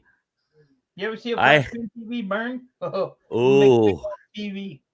Not good. With a big CRT up on top. We had here in Ashland, they passed an ordinance that, because it used to be they didn't allow any open fires, like a fire pit in your yard. And I had a big Victorian house at the time, big yard. And I had this fire pit out in the middle of that yard. And I always wanted to have a fire, but sons of bitches were fining you $50 if they caught you having an open fire in town. Well, then they changed the ordinance and said you can burn. Well, I had this little 1-car garage, and all I did was park my motorcycle in it. And the damn thing started to lean, and the roof was sagging. And I thought, I don't trust my bike being in there. But where am I going to keep my bike in? I looked at that shed, and I thought, if I tear that little garage down, I can put one of those small prefab jobs on there to hold my motorcycle right on the slab. So I asked around, found out what it would cost to have someone tear it down, haul it out of there. I said, no, I ain't paying that. Then I found out how much a damn dumpster would be to get it hauled out of there. And I said, I don't want to pay that. And I thought, wait a minute, I can use the fire pit now. All went well until I started burning those shingles. Oh, yeah. Then the city was all over me. You can't be burning them shingles in that fire pit. Oh, good night, Granny. Hey, good night, Granny. And don't bug me. Don't bug me Tuesday, Wednesday, Thursday, or Friday either. Hey, make an extra effort to just keep messaging them constantly during those days. She's already blocked. She's already blocked. I blocked her ass. Her hubby's home now. She don't need me no more. She was just using me. Ah! I understand. Oh, come on. You were used before she got her hands on you. There ain't nothing new about you anymore. Hey, Tyga. Tyga's glad you're home. Yeah, he jumped right up on my lap. Hi, Sty. Hi, Tyga. Mom put me in a bow tie, and I hate it. That's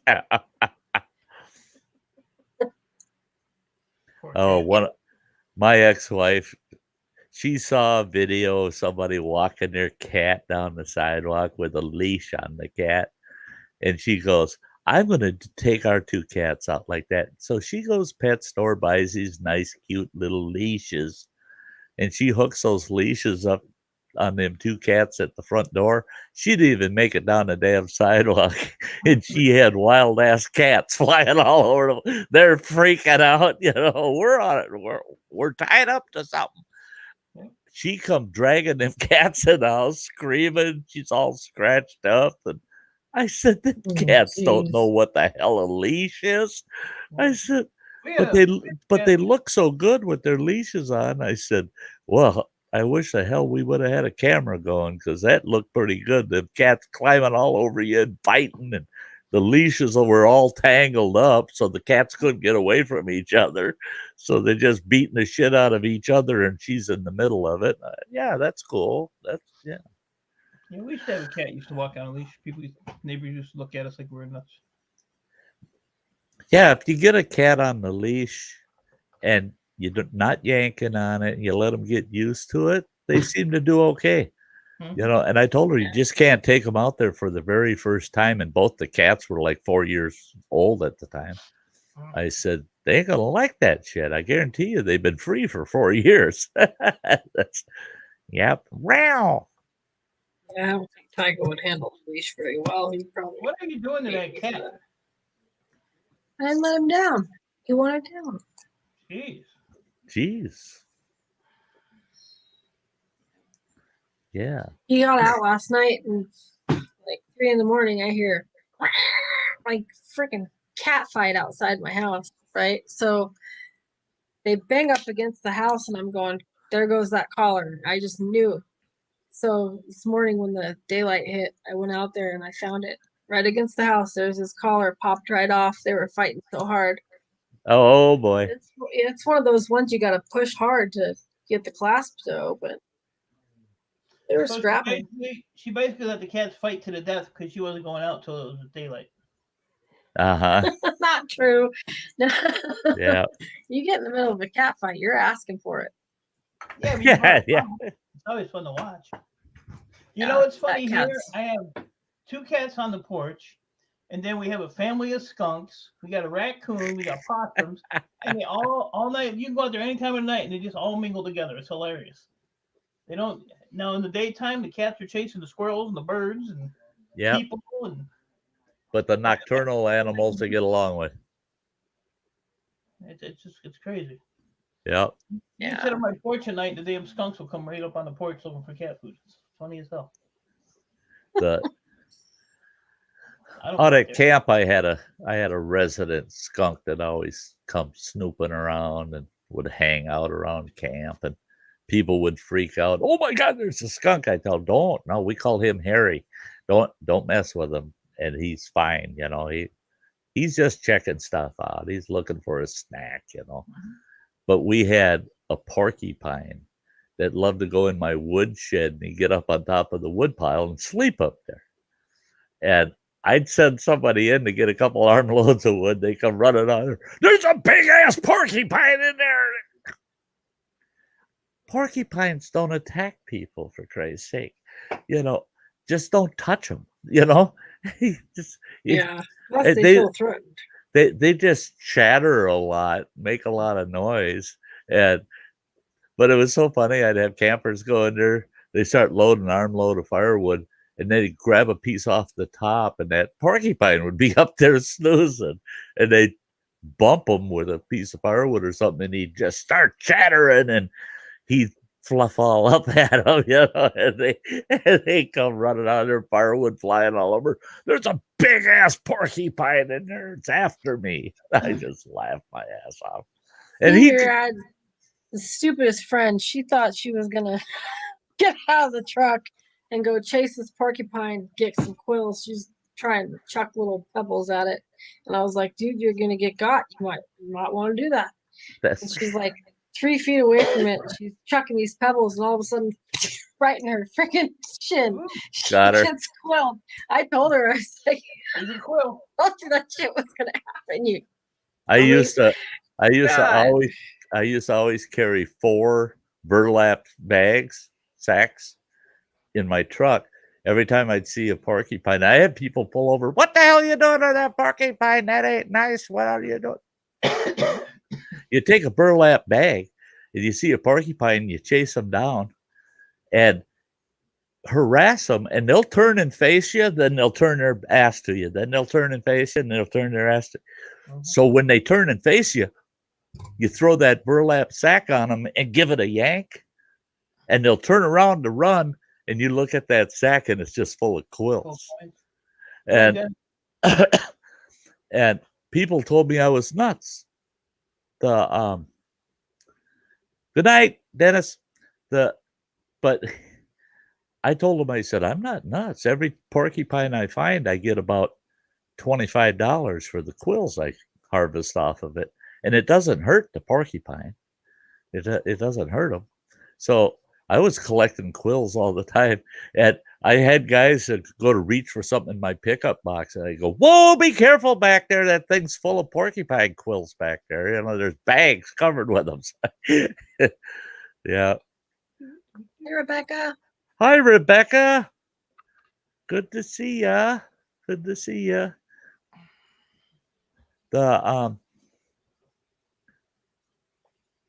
We're not going to go terribly long because I gotta get up real early. Yeah, you've already been going for 3 hours. Yeah. Yeah, 3 hours, 12 minutes. Yeah. That's a lot of bored people. I got so much crap coming tomorrow from Amazon. It's ridiculous. I got all my music books and another electronic tuner and a bunch of other shit for the mandolin. And then I got a couple of things for out at camp coming, a new mouse for the computer, blah, blah, blah, blah. All kinds of shit tomorrow. Then Tuesday, the mandolin's coming. So, and then Wednesday, the adapter for my GoPro so I can have a remote microphone for my GoPro. So 3 days in a row, I got to kind of stick around pretty close to. I'm hoping that on Tuesday, my mandolin comes in the morning because that's the only thing coming on Tuesday. If they deliver that in the morning, I'm right over to the adventure trailer. I got to get some of this crap I bought out of my truck and into that trailer. I'm looking in the back seat of my truck and in the box going, there ain't no room for nothing else. That's too much. Get all that crap out of there. Hey, Chowser. Fox head outdoors.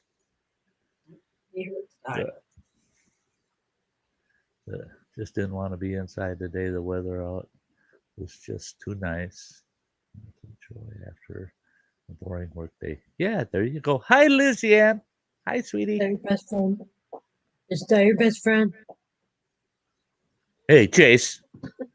Chase, you little monster. He was lost in her hair. You see that? Yeah. He will nest himself in there if I let him. It's ridiculous. Like burrowing. Uh-huh. Hey, Missy Ann. Can you blame him? Oh yeah, I wouldn't mind nesting in there. Yeah, that's that looks like it'd be pretty comfy. Okay, silly.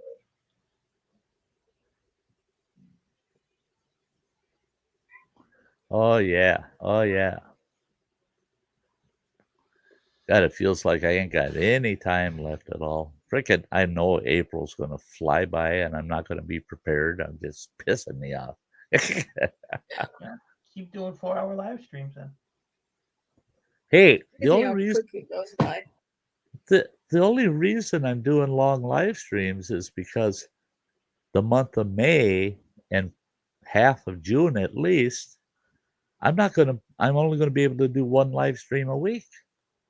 So I'm trying to I'm get a good with that. good dose of it I'm good before with I that. have to.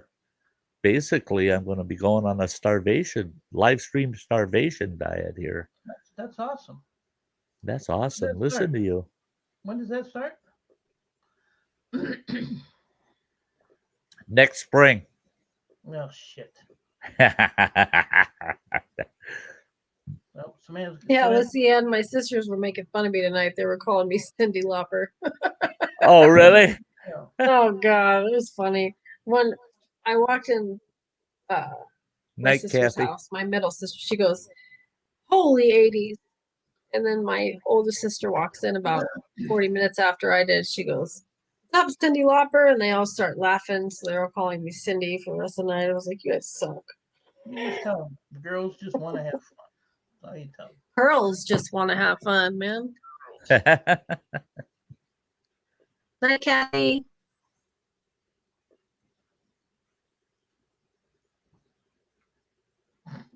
Dogs and script.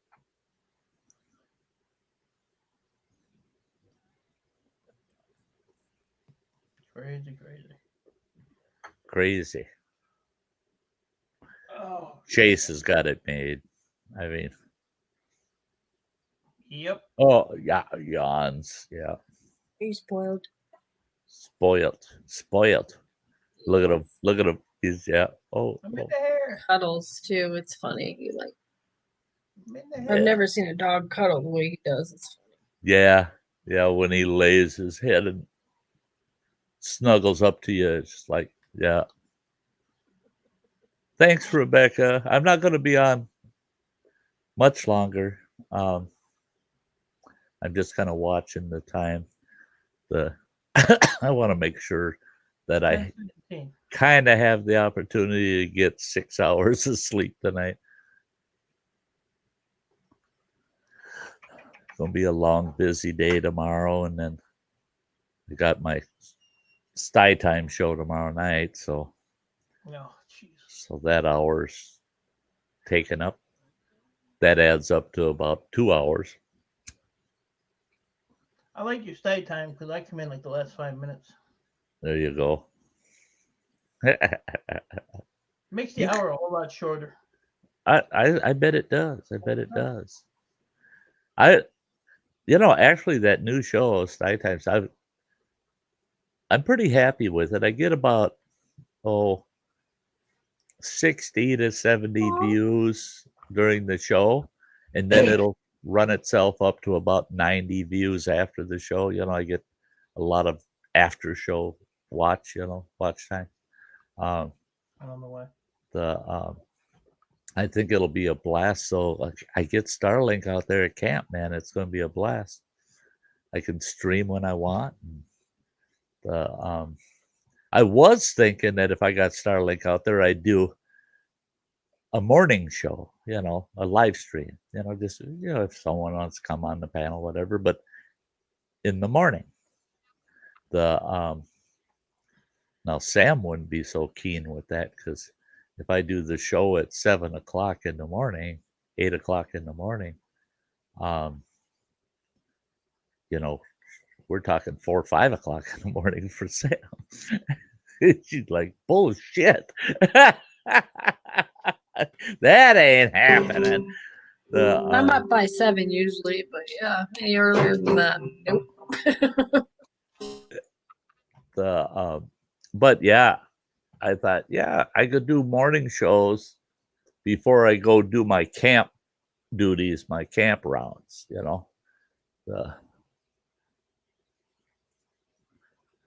yeah. Did you see that look Sam gave Colin?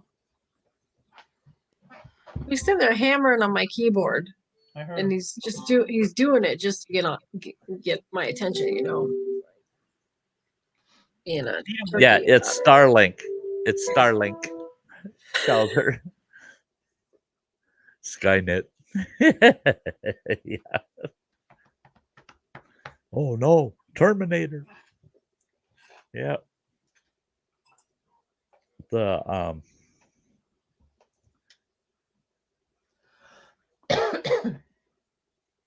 yeah, it would be sweet. That system's going to work for so damn good for me out there too. I just got to get the equipment, for God's sakes.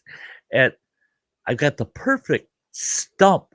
I measured that stump and I looked at the specs on the dish and its base, the base that you mount. And that base is going to fit on that stump perfect. I put 3 spikes in it. It ain't going nowhere. And the dish is right on the edge of my camp, out of the way, with a perfect shot of almost the whole southern sky. So damn it. It'll be perfect. It'll work out so cool. It'll work out. And I got all the equipment except that, new monitor, new webcam, new wireless lavalier mic, and everything new for camp studio. And I'm going to be sitting out there making videos, not being able to do live streams. Damn it. Videos. I can now hear Running Water say, back to the trucking? Trucker. That's what it looks like to me. Did you see Yeah. Nicholas Green today was live? No. Well, I saw that he was, but I missed it. His little big butt was riding a mini bike through a field. Oh, is he riding? Cool. Hey, I was so hoping he would fall because I was gonna just piss on him. Didn't you see him with the COVID thing? He was in a hazmat suit and he had this mask on, this hazmat mask, and he comes flying through the yard on that damn mini bike, riding through on that mini bike, and then he did something with the damn turkey. And I laughed my ass off when I seen him on that little mini bike come flying through the yard, all hazmated out. And I thought, now that's the kind of stuff you want to see from Nick. I mean, I've been watching a lot of his metal detecting ones that he does. Yeah. Those are pretty cool. Yep, he's having fun with his detector. I got a brand new one. It's 2 years old. Never been I tested it, but never got to put it to use. I got all the gear, everything for it, So Nick comes out this summer. He's talking about coming up this summer for a while. Spend a few days out there. I'm hoping to identify a couple places we can go work together to do some detecting. Crazy Ann's under my desk. Haven't seen Crazy Ann tonight. No, she didn't pop in the chat tonight. Yeah, Nick's having fun with that detector. Yeah. I like that. If I don't get a really good signal, I'm not digging it up. He says, I keep digging up all these tin cans. And that's all we got, too, is tin cans. Yeah. The one was down there deep, too. I was like, man. See, I think that's what fooled him, was the depth on that one, where he went deep for that one. And I think the depth gave it kind of like a false reading. Yeah. That's the thing with those detectors, is you can kind of start reading what you will probably find, but it's not a guarantee. Right. I watch Chris Cole, his channel, and he detects all the time. He's been doing it for years. And he found a gun not too long ago. Yeah, he found a nice old pistol, late 1800s revolver. very late 1800s revolver. It can't be salvaged into a usable gun, but he can get it cleaned up, and as a collector's piece, it's going to be worth quite a bit. But that's the first gun. It's funny because on his channel, all these guys are going, "Oh, I found plenty of guns, cap guns." You know how these guys, they find toy guns. Yeah, right. Yeah. God, you're dirty. You're just terrible. She didn't see what I did. Yeah. He's bad, man. I know. That's yeah. I got some Sam skin flakes now. Yeah. Don't make me. That's please do. Most guys, hey, Dr. Smith. Hey, most guys, you want to say, hey, you need to have your mouth washed out with soap. With Mike, it's his whole freaking brain. He needs his brain washed out with soap. She wants to tape it up. I'll pay better than a stripper wages for that. That's good. Oh God.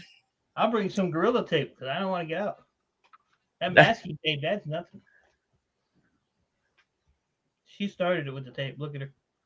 Oh, look how bad. Cindy's forehead is beet red, boy. Look at that. Man. Teach you to come up here at the end of a stream. Right? Yeah. I'm making up for a lot of lost time all at the end, Metal, I only got 99. Sorry, buddy. I can't help you out. Hey, Kimberly. Hey, Dr. Smith. I give all my money to Granny. Give all your money to Granny. I did. Skills is supposed to have some kind of auction or some crap. I don't know. One of the scrap guys sent him a box of stuff, so it'll probably be more, an auction off for scrappers or whatever. I ain't freaking bidding on shit because I know what that stuff's worth, and I don't care. I don't like Granny that much to overbid on something like that. That's just ridiculous.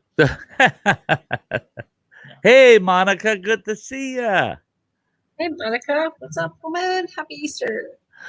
Yeah, it was a good Easter this year. Yeah. Quiet, simple. Yeah, it was a good day today. Yeah. Mine was far quiet. Yeah, you had a busy day. Get around my family, you can't see in 5 minutes without your stomach hurting so bad. You guys are nuts. I thought I was going to be at Running Waters, but with my youngest son today for Easter, he sent me a message at 1:42 in the morning, and I didn't get it until about 8 o'clock this morning. I read it, and it says, hey, do you want to come over? We'll watch Godzilla versus King Kong, and I'll come up with some food we can eat and watch that movie. And I thought, what the hell? At 1:42 in the morning, he decided to do this shit and send me a message. So I messaged him back and said, I already got some things in the works today. I hate to put them off. Can we just call today off and we'll do it some other time? I waited until 2 o'clock this afternoon for him to reply, and he goes, oh, yeah, that's okay. He says, I don't even remember that I texted you last night. He said, I didn't get home till after 3. And he says, I'm so freaking hungover.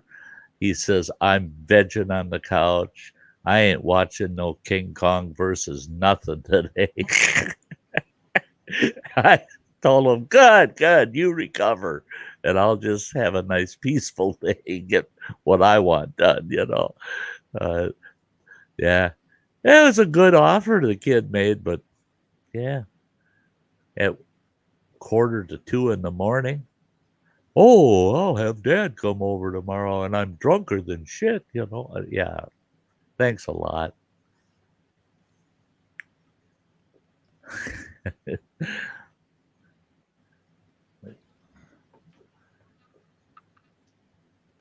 She said with the shits on your head. I meant those. No, you don't. I was typing too fast. No. Those shits on your head. That's too kinky. I use those flexi rods, right?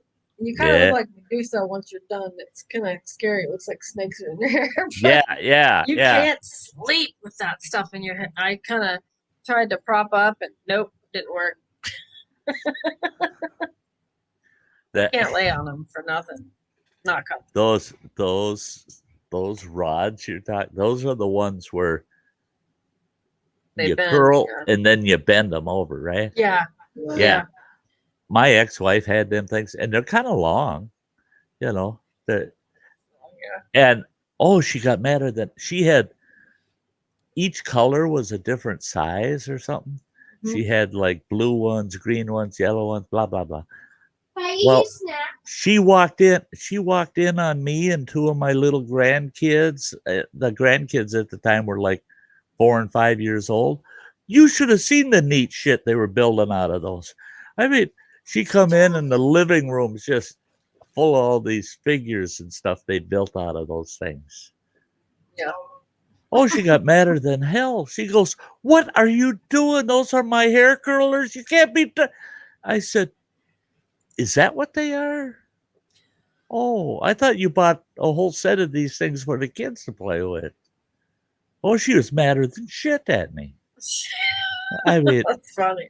The one grandson, he's got one in his mouth. He's just chewing the hell out of it. And they're playing away. You know, the kids were having a great time, and then their grandma come in and spoiled the whole thing. You know, put those back, put them away. You can't be playing with my hair curlers. Yeah. Oh, geez, that ain't nice. Then I found out how much they cost, and I thought I'll go out buy a couple sets just for the kids. No, I see why they shouldn't be playing with them. That's like $16 for 18. Yeah. They average about $1 a piece. Yeah, they're almost as expensive as Legos. Might as well get Lego. I'm gonna do my hair like Sam's. I want to see somebody try to do that with my hair. I can do it with this. Look, this is the back. Look how long it is. Yeah. It is long. You could. I want to see him with a fro perm. Fro big ass giant fro perm, man. Yeah, I got your fro, bro. What's Colin having for a snack? I'm hungry. Hey, Saltwater. I think he took some Cheez-Its back there.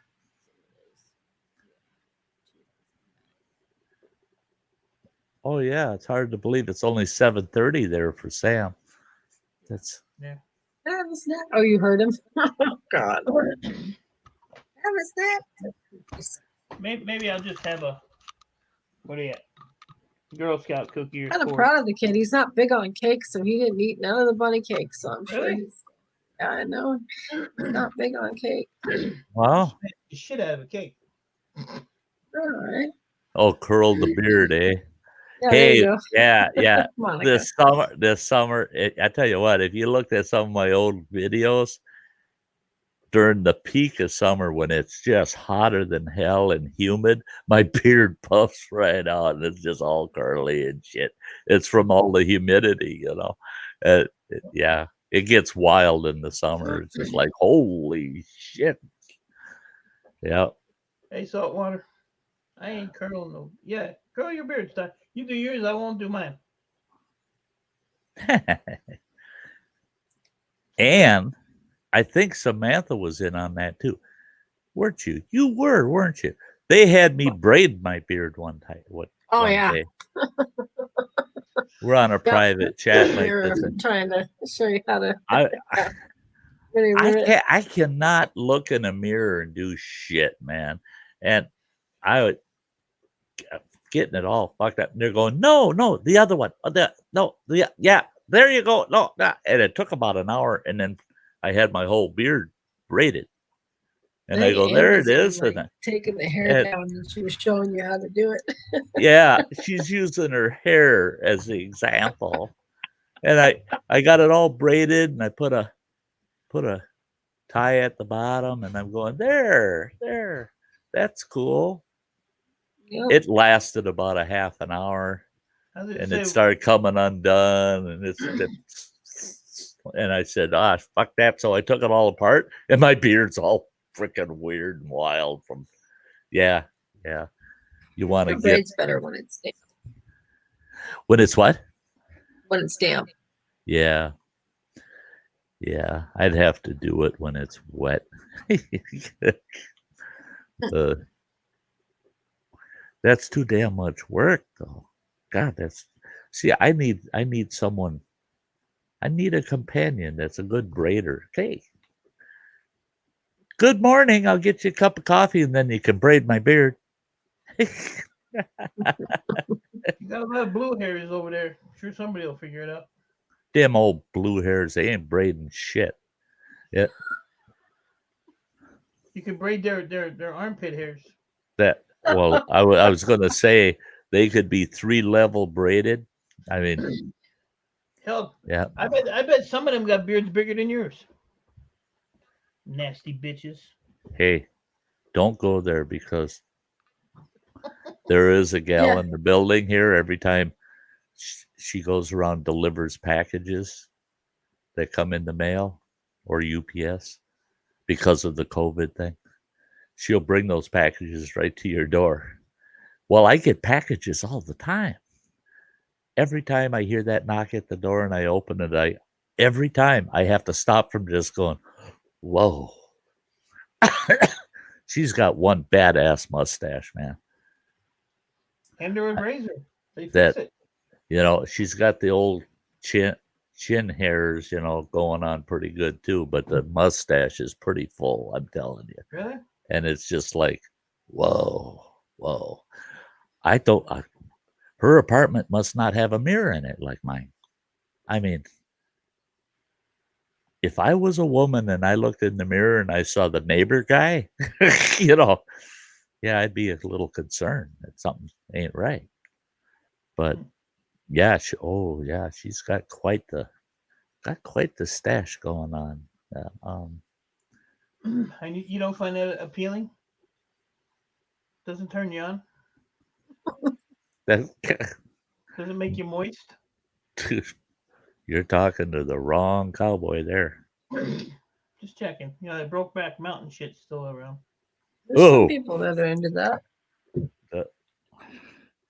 That's it. Oh, I tell you what, our local college here, it's a environmentally based college. They got a lot of core study in the environmental stuff, biologists, people that are eventually going to work for the Park Service and things like that. Well, it's a very liberal college. A lot of tree hugger, back to earthers. The girls, it's just like, holy shit. I mean, if I had that much hair on my damn legs, I'd shave them. I mean, as a guy, I wouldn't want that much hair on my legs. These gals, they think they're sexier than hell, and it's like, I do not want to see Bigfoot in a bikini. It just don't look good. It's just is too natural. That's my plan for the summer. Yeah, it's very, very too natural. And my youngest boy was dating one of them. And they invited me for a damn barbecue over at their house. I go over there and I saw here she's wearing this mid-length sun skirt.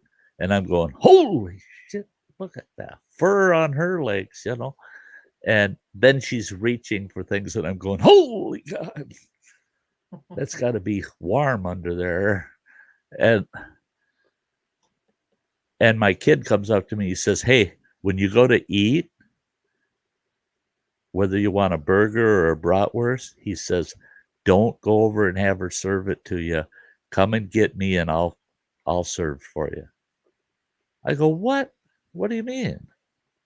Whoever's at the grill can load me up. He goes, no. He says, half of that grill ain't meat. The other half is.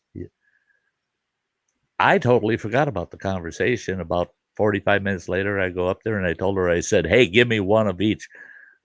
One of them burgers and a brat. She sets it all up for her, gives it me a plate. I went and sat down. Then I put sides with it. So sat down, took the bite out of the brat, spit that sucker right out on the lawn. I said, what the hell is that? I thought, oh shit, I got a veggie brat. Then I tried the burger. Oh, no. You don't make burgers out of soy and corn and all that other shit. No. And she got really upset because she saw me walk over and they had a big garbage can there, and I threw the whole plate in the garbage. My boy says, oh, you had her serve you, huh? I said, oh, yeah, I can't eat that shit. And he laughed. He says, she's pissed at you. I said, tell her to go shave and get a life, and then we'll have a discussion about what a hamburger really is, you know? But, you know, I don't mind all natural to a degree, but there's just something about in the summer, it just don't seem too cool. Twinkie. Ooh, mixed berry. Oh, the mixed berry one. That's a good one. I like the mixed berry one. one. My old girlfriend though. Let me see. Hey. Nope, it's too tight. It wasn't her.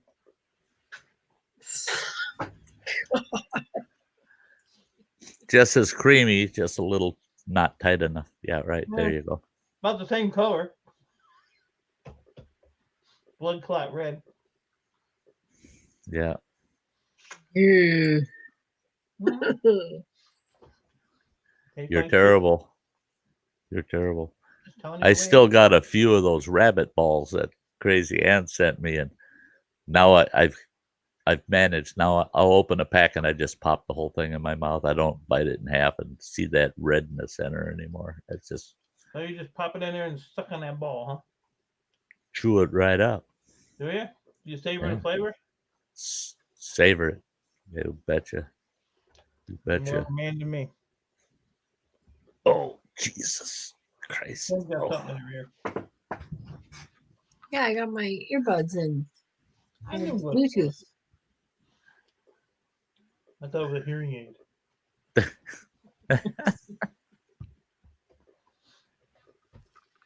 Where was your earlier, Sam? I had a cup of tea. I wanted to share my tea, but no.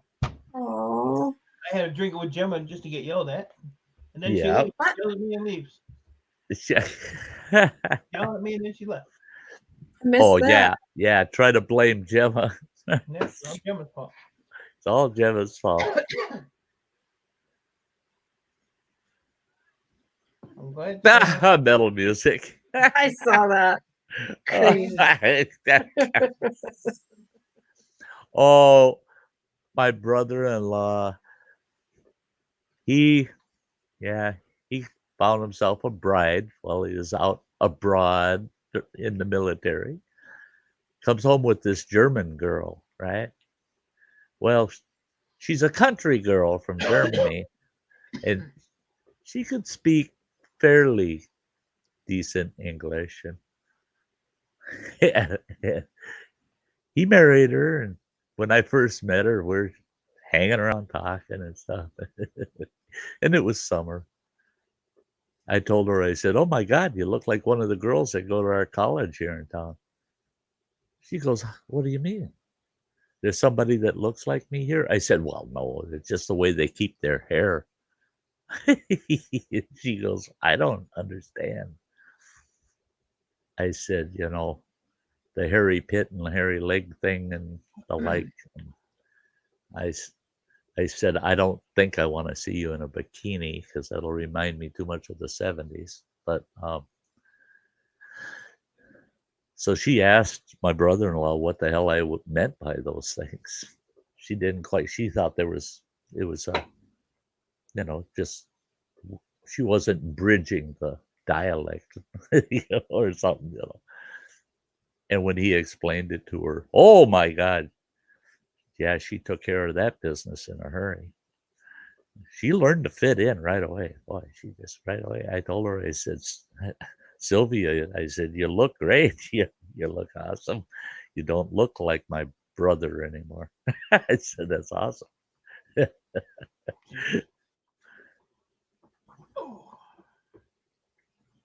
She said that, I don't know, I don't remember exactly where in Germany she lived, where she grew up, but she said in that community that if a woman were to shave her armpits or legs or do a little bit of grooming, personal grooming, you were immediately tagged as a prostitute. Immediately. No ifs, ands, or buts. And she said, so that was a big taboo. No, over there. And she said, it was really hard to find good German men over there. She said, and then I met Darren, she said. And I told Darren, I said, you were hoping that you could indoctrinate her when you got her home, weren't you? He goes, oh, yeah, but I didn't want to go there. You're the one that opened your damn mouth. And then I had to explain why you were saying those things. I said, there, I helped you out, yeah.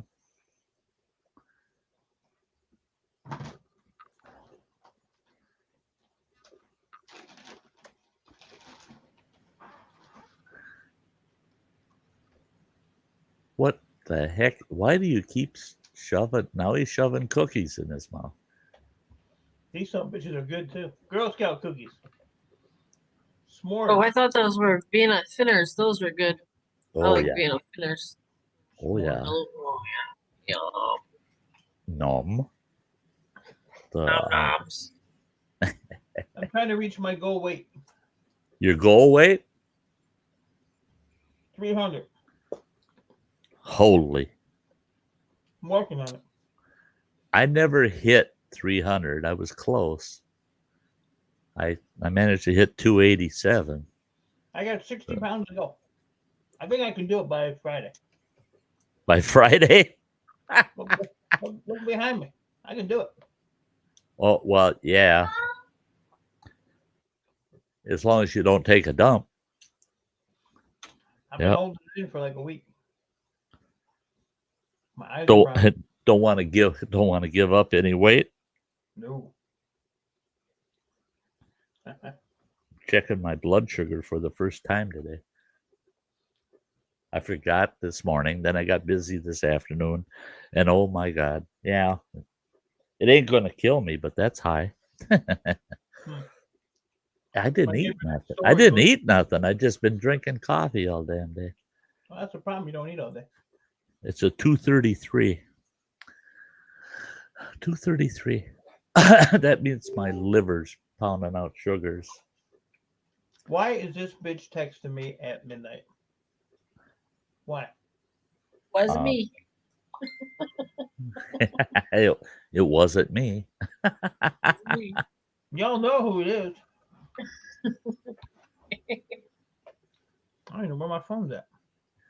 Oh, Metal Music Maniac. Yeah. Damn. That's another thing I got to put on my list tomorrow. I got to go to the Dollar Tree. Because all their Easter candy's 50 cents now. Yeah. I'll go get me a bunch of Reese's, man. God, when I worked there at the Dollar Tree, it was terrible. Thank God I was on insulin at the time.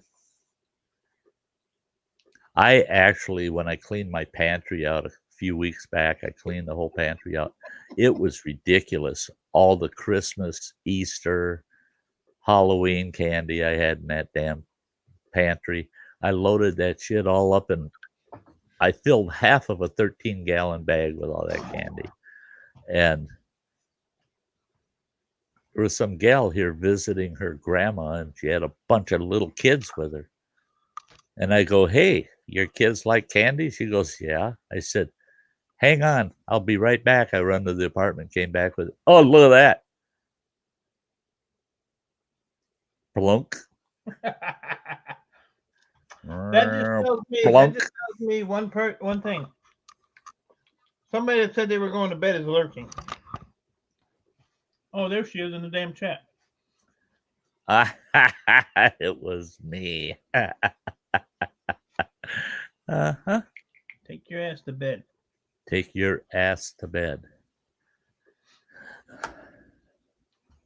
What are you gonna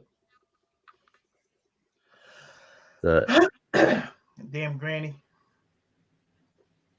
Take your Jared all and go to sleep. If anybody, I can remember those days when, one of my boys would tell their mother, because she'd start getting ornery, they'd say, "Why don't you just take your ass to bed?" And she'd go, "No, your old man ain't ready to go to bed yet." She always said that. Well, damn. Yeah.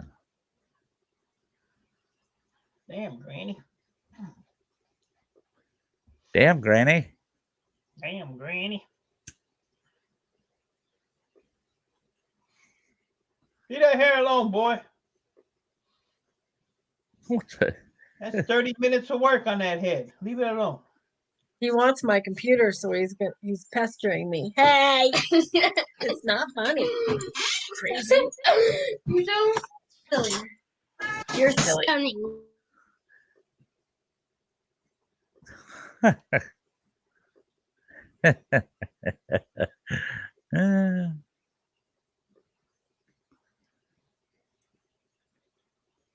Yeah, they'll be on sale tomorrow, and then Wednesday here they go to like 75% off and get them almost free. Yeah, here it'll be anything left over on starting Wednesday morning will be 25 cents a piece at the Dollar Tree. Yeah. Goes down to a quarter a piece. Well, it's cool because we have even the bags of candy, Yeah, we have the Dollar Tree, we have a Dollar General, we have a Walgreens, a CVS, and a Rite Aid. Oh yeah. Set them all up. Yeah. I'll get that 300. God damn it.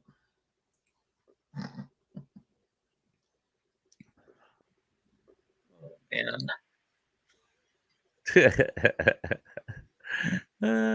Good.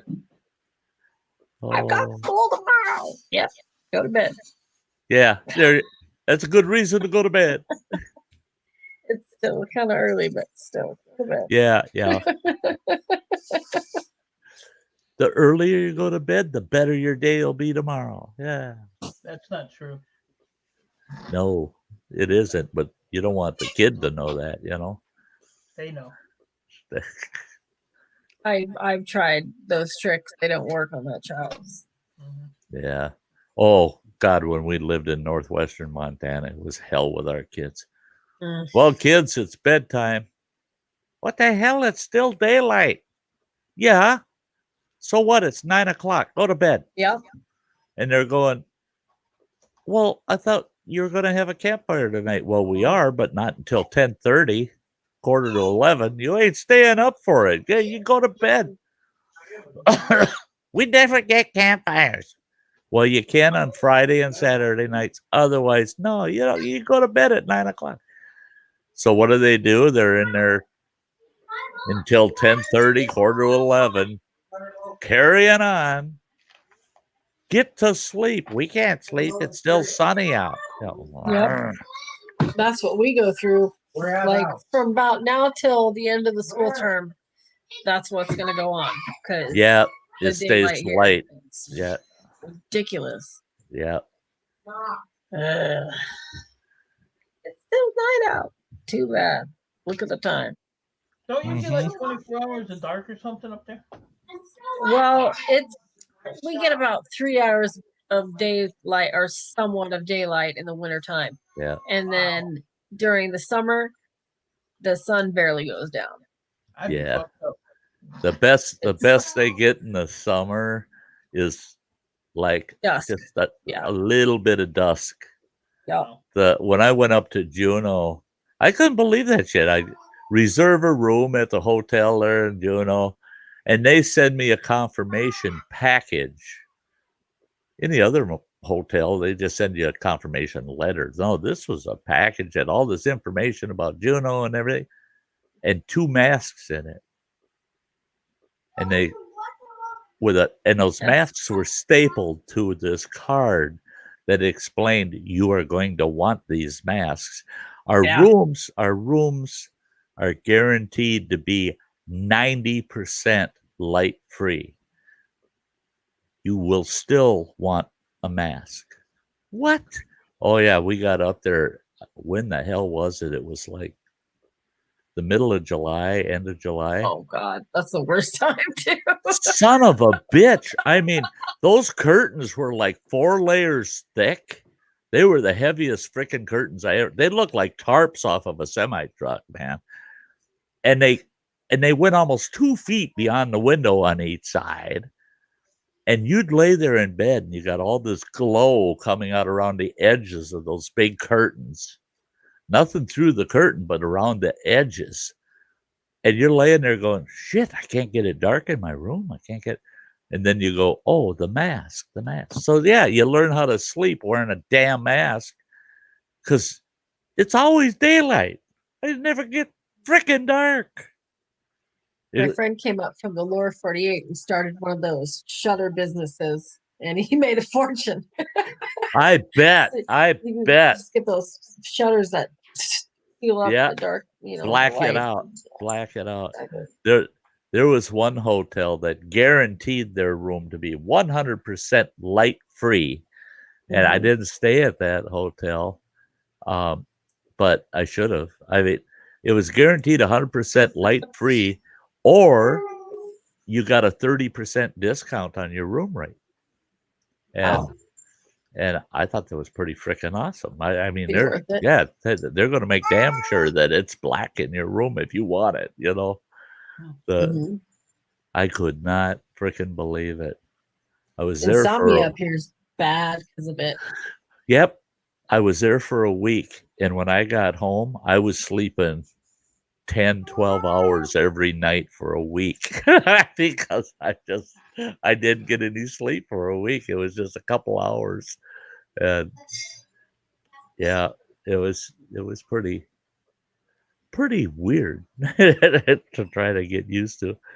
I thought, well, maybe after you've lived there for a while, but talking to the locals, they go, oh no, you don't ever get used to it. No. I was working with some of the Inuit tribal members, and they were saying, God, you know,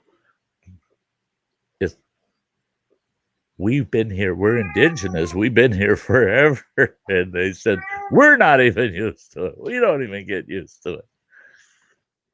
They love traveling to the lower 48 for training sessions because they said, we get to find out what it's like to have a nightlife in the summer, you know. We go out and all the lights in town and it's all lit up, but it's dark. They said, oh, it's so awesome, you know. But they don't get anything done. All they do is go out and party and run around town. And then they sleep all day during the daylight. Oh, well. Well, guys, we got a couple minutes and I hit 4 hours. I'm going to have to wrap it up. It's 11 o'clock, going on 11 o'clock my time. I got to shake it out by 6 o'clock in the morning to get everything I got planned done tomorrow. Shit. I wish I could just keep going and going and going. Otherwise it wouldn't matter to me. I know you don't. See if I get out of here, then maybe Mike will get some sleep. No, I'm actually going to go back and play my game. It's on standby. Oh, you got it on standby, huh? I don't go to bed till about 3. All right. I did a new Minecraft world about 2 weeks ago. I started it. And now I got that sucker. I'm out 10,000 blocks from 0, bearing, the very center of the world. I'm 10,000 blocks out north, south, east, and west. And I've connected those 10,000 blocks around the whole perimeter. And now I'm in at 5,000, connecting it all the way around the perimeter. I'm doing that every 1,250 blocks. Holy shit. And it's with railroad. It's all railroad. And from one end to the other, it takes 45 minutes. to ride that railroad all the way across the map, 45 minutes. So, and I built shit, tons of shit. I built a ton of shit in there too. So now I'm giving up. I ain't playing that sucker. They're infinite. You know, you can set it to infinite worlds. Yeah, that's what I got it set for. The problem is, and I was looking it up, checking on it, but hey, scrapping together. But I was looking it up, and they say once you've hit 65,000 blocks, that it starts locking up on you, and the lag and everything's so bad that it. So I figure I'm going to only go out to about 25,000 eventually, and just leave it at that. But that's big enough, for God's sakes. If it takes you an hour to get across the map, I mean. Yeah, because you can only go 258 high or 256. Oh, height. Yeah, they still got a cap on the height. Yeah. Come on, pain in my ass. Come on, pain in my ass. Oh, you hear Sam's cat. Yeah, he's yowling. He's looking at Nope. Wow. Sorry, Charlie. He knows that I gotta wrap it up. Hey guys, everybody out there in the chat yet hanging out? It's been awesome. What a great night. It's been fun. It's been fun. And thanks, Samantha, for coming up. I was afraid I wouldn't get to see you tonight, but that's cool. That's cool. And it's midnight here, so happy birthday, Kimberly. Yeah, happy birthday, Kimberly. Woo-hoo. You better send me something nice. 21. That's 18. So guys, with that, I'm going to wrap it up. Hey, if you're available tomorrow night, 5 p.m. Central Time, Sty Times. It's the end of the world. Yeah, we're going to have fun with that topic. I'm sure I'm going to have some preppers, raising hell with me, but for me, it's a fun topic. The world's coming to an end. I know my whole life it's been coming to an end almost every year. So need to hurry up. One of these times it's gonna actually happen. Oh my gosh, it's the end of the world. So hope to see you all there. Samantha, sweetie, it is so awesome having you up here. Mike, yes. Yeah, I knew it. Yeah, I don't dare say anything nice because he'll go off. Yeah, ain't nobody's got time for that shit, right? So until the next time, guys, we're gonna dance our ass out of here. I'll see you all soon. You all take care, eh? Bye-bye.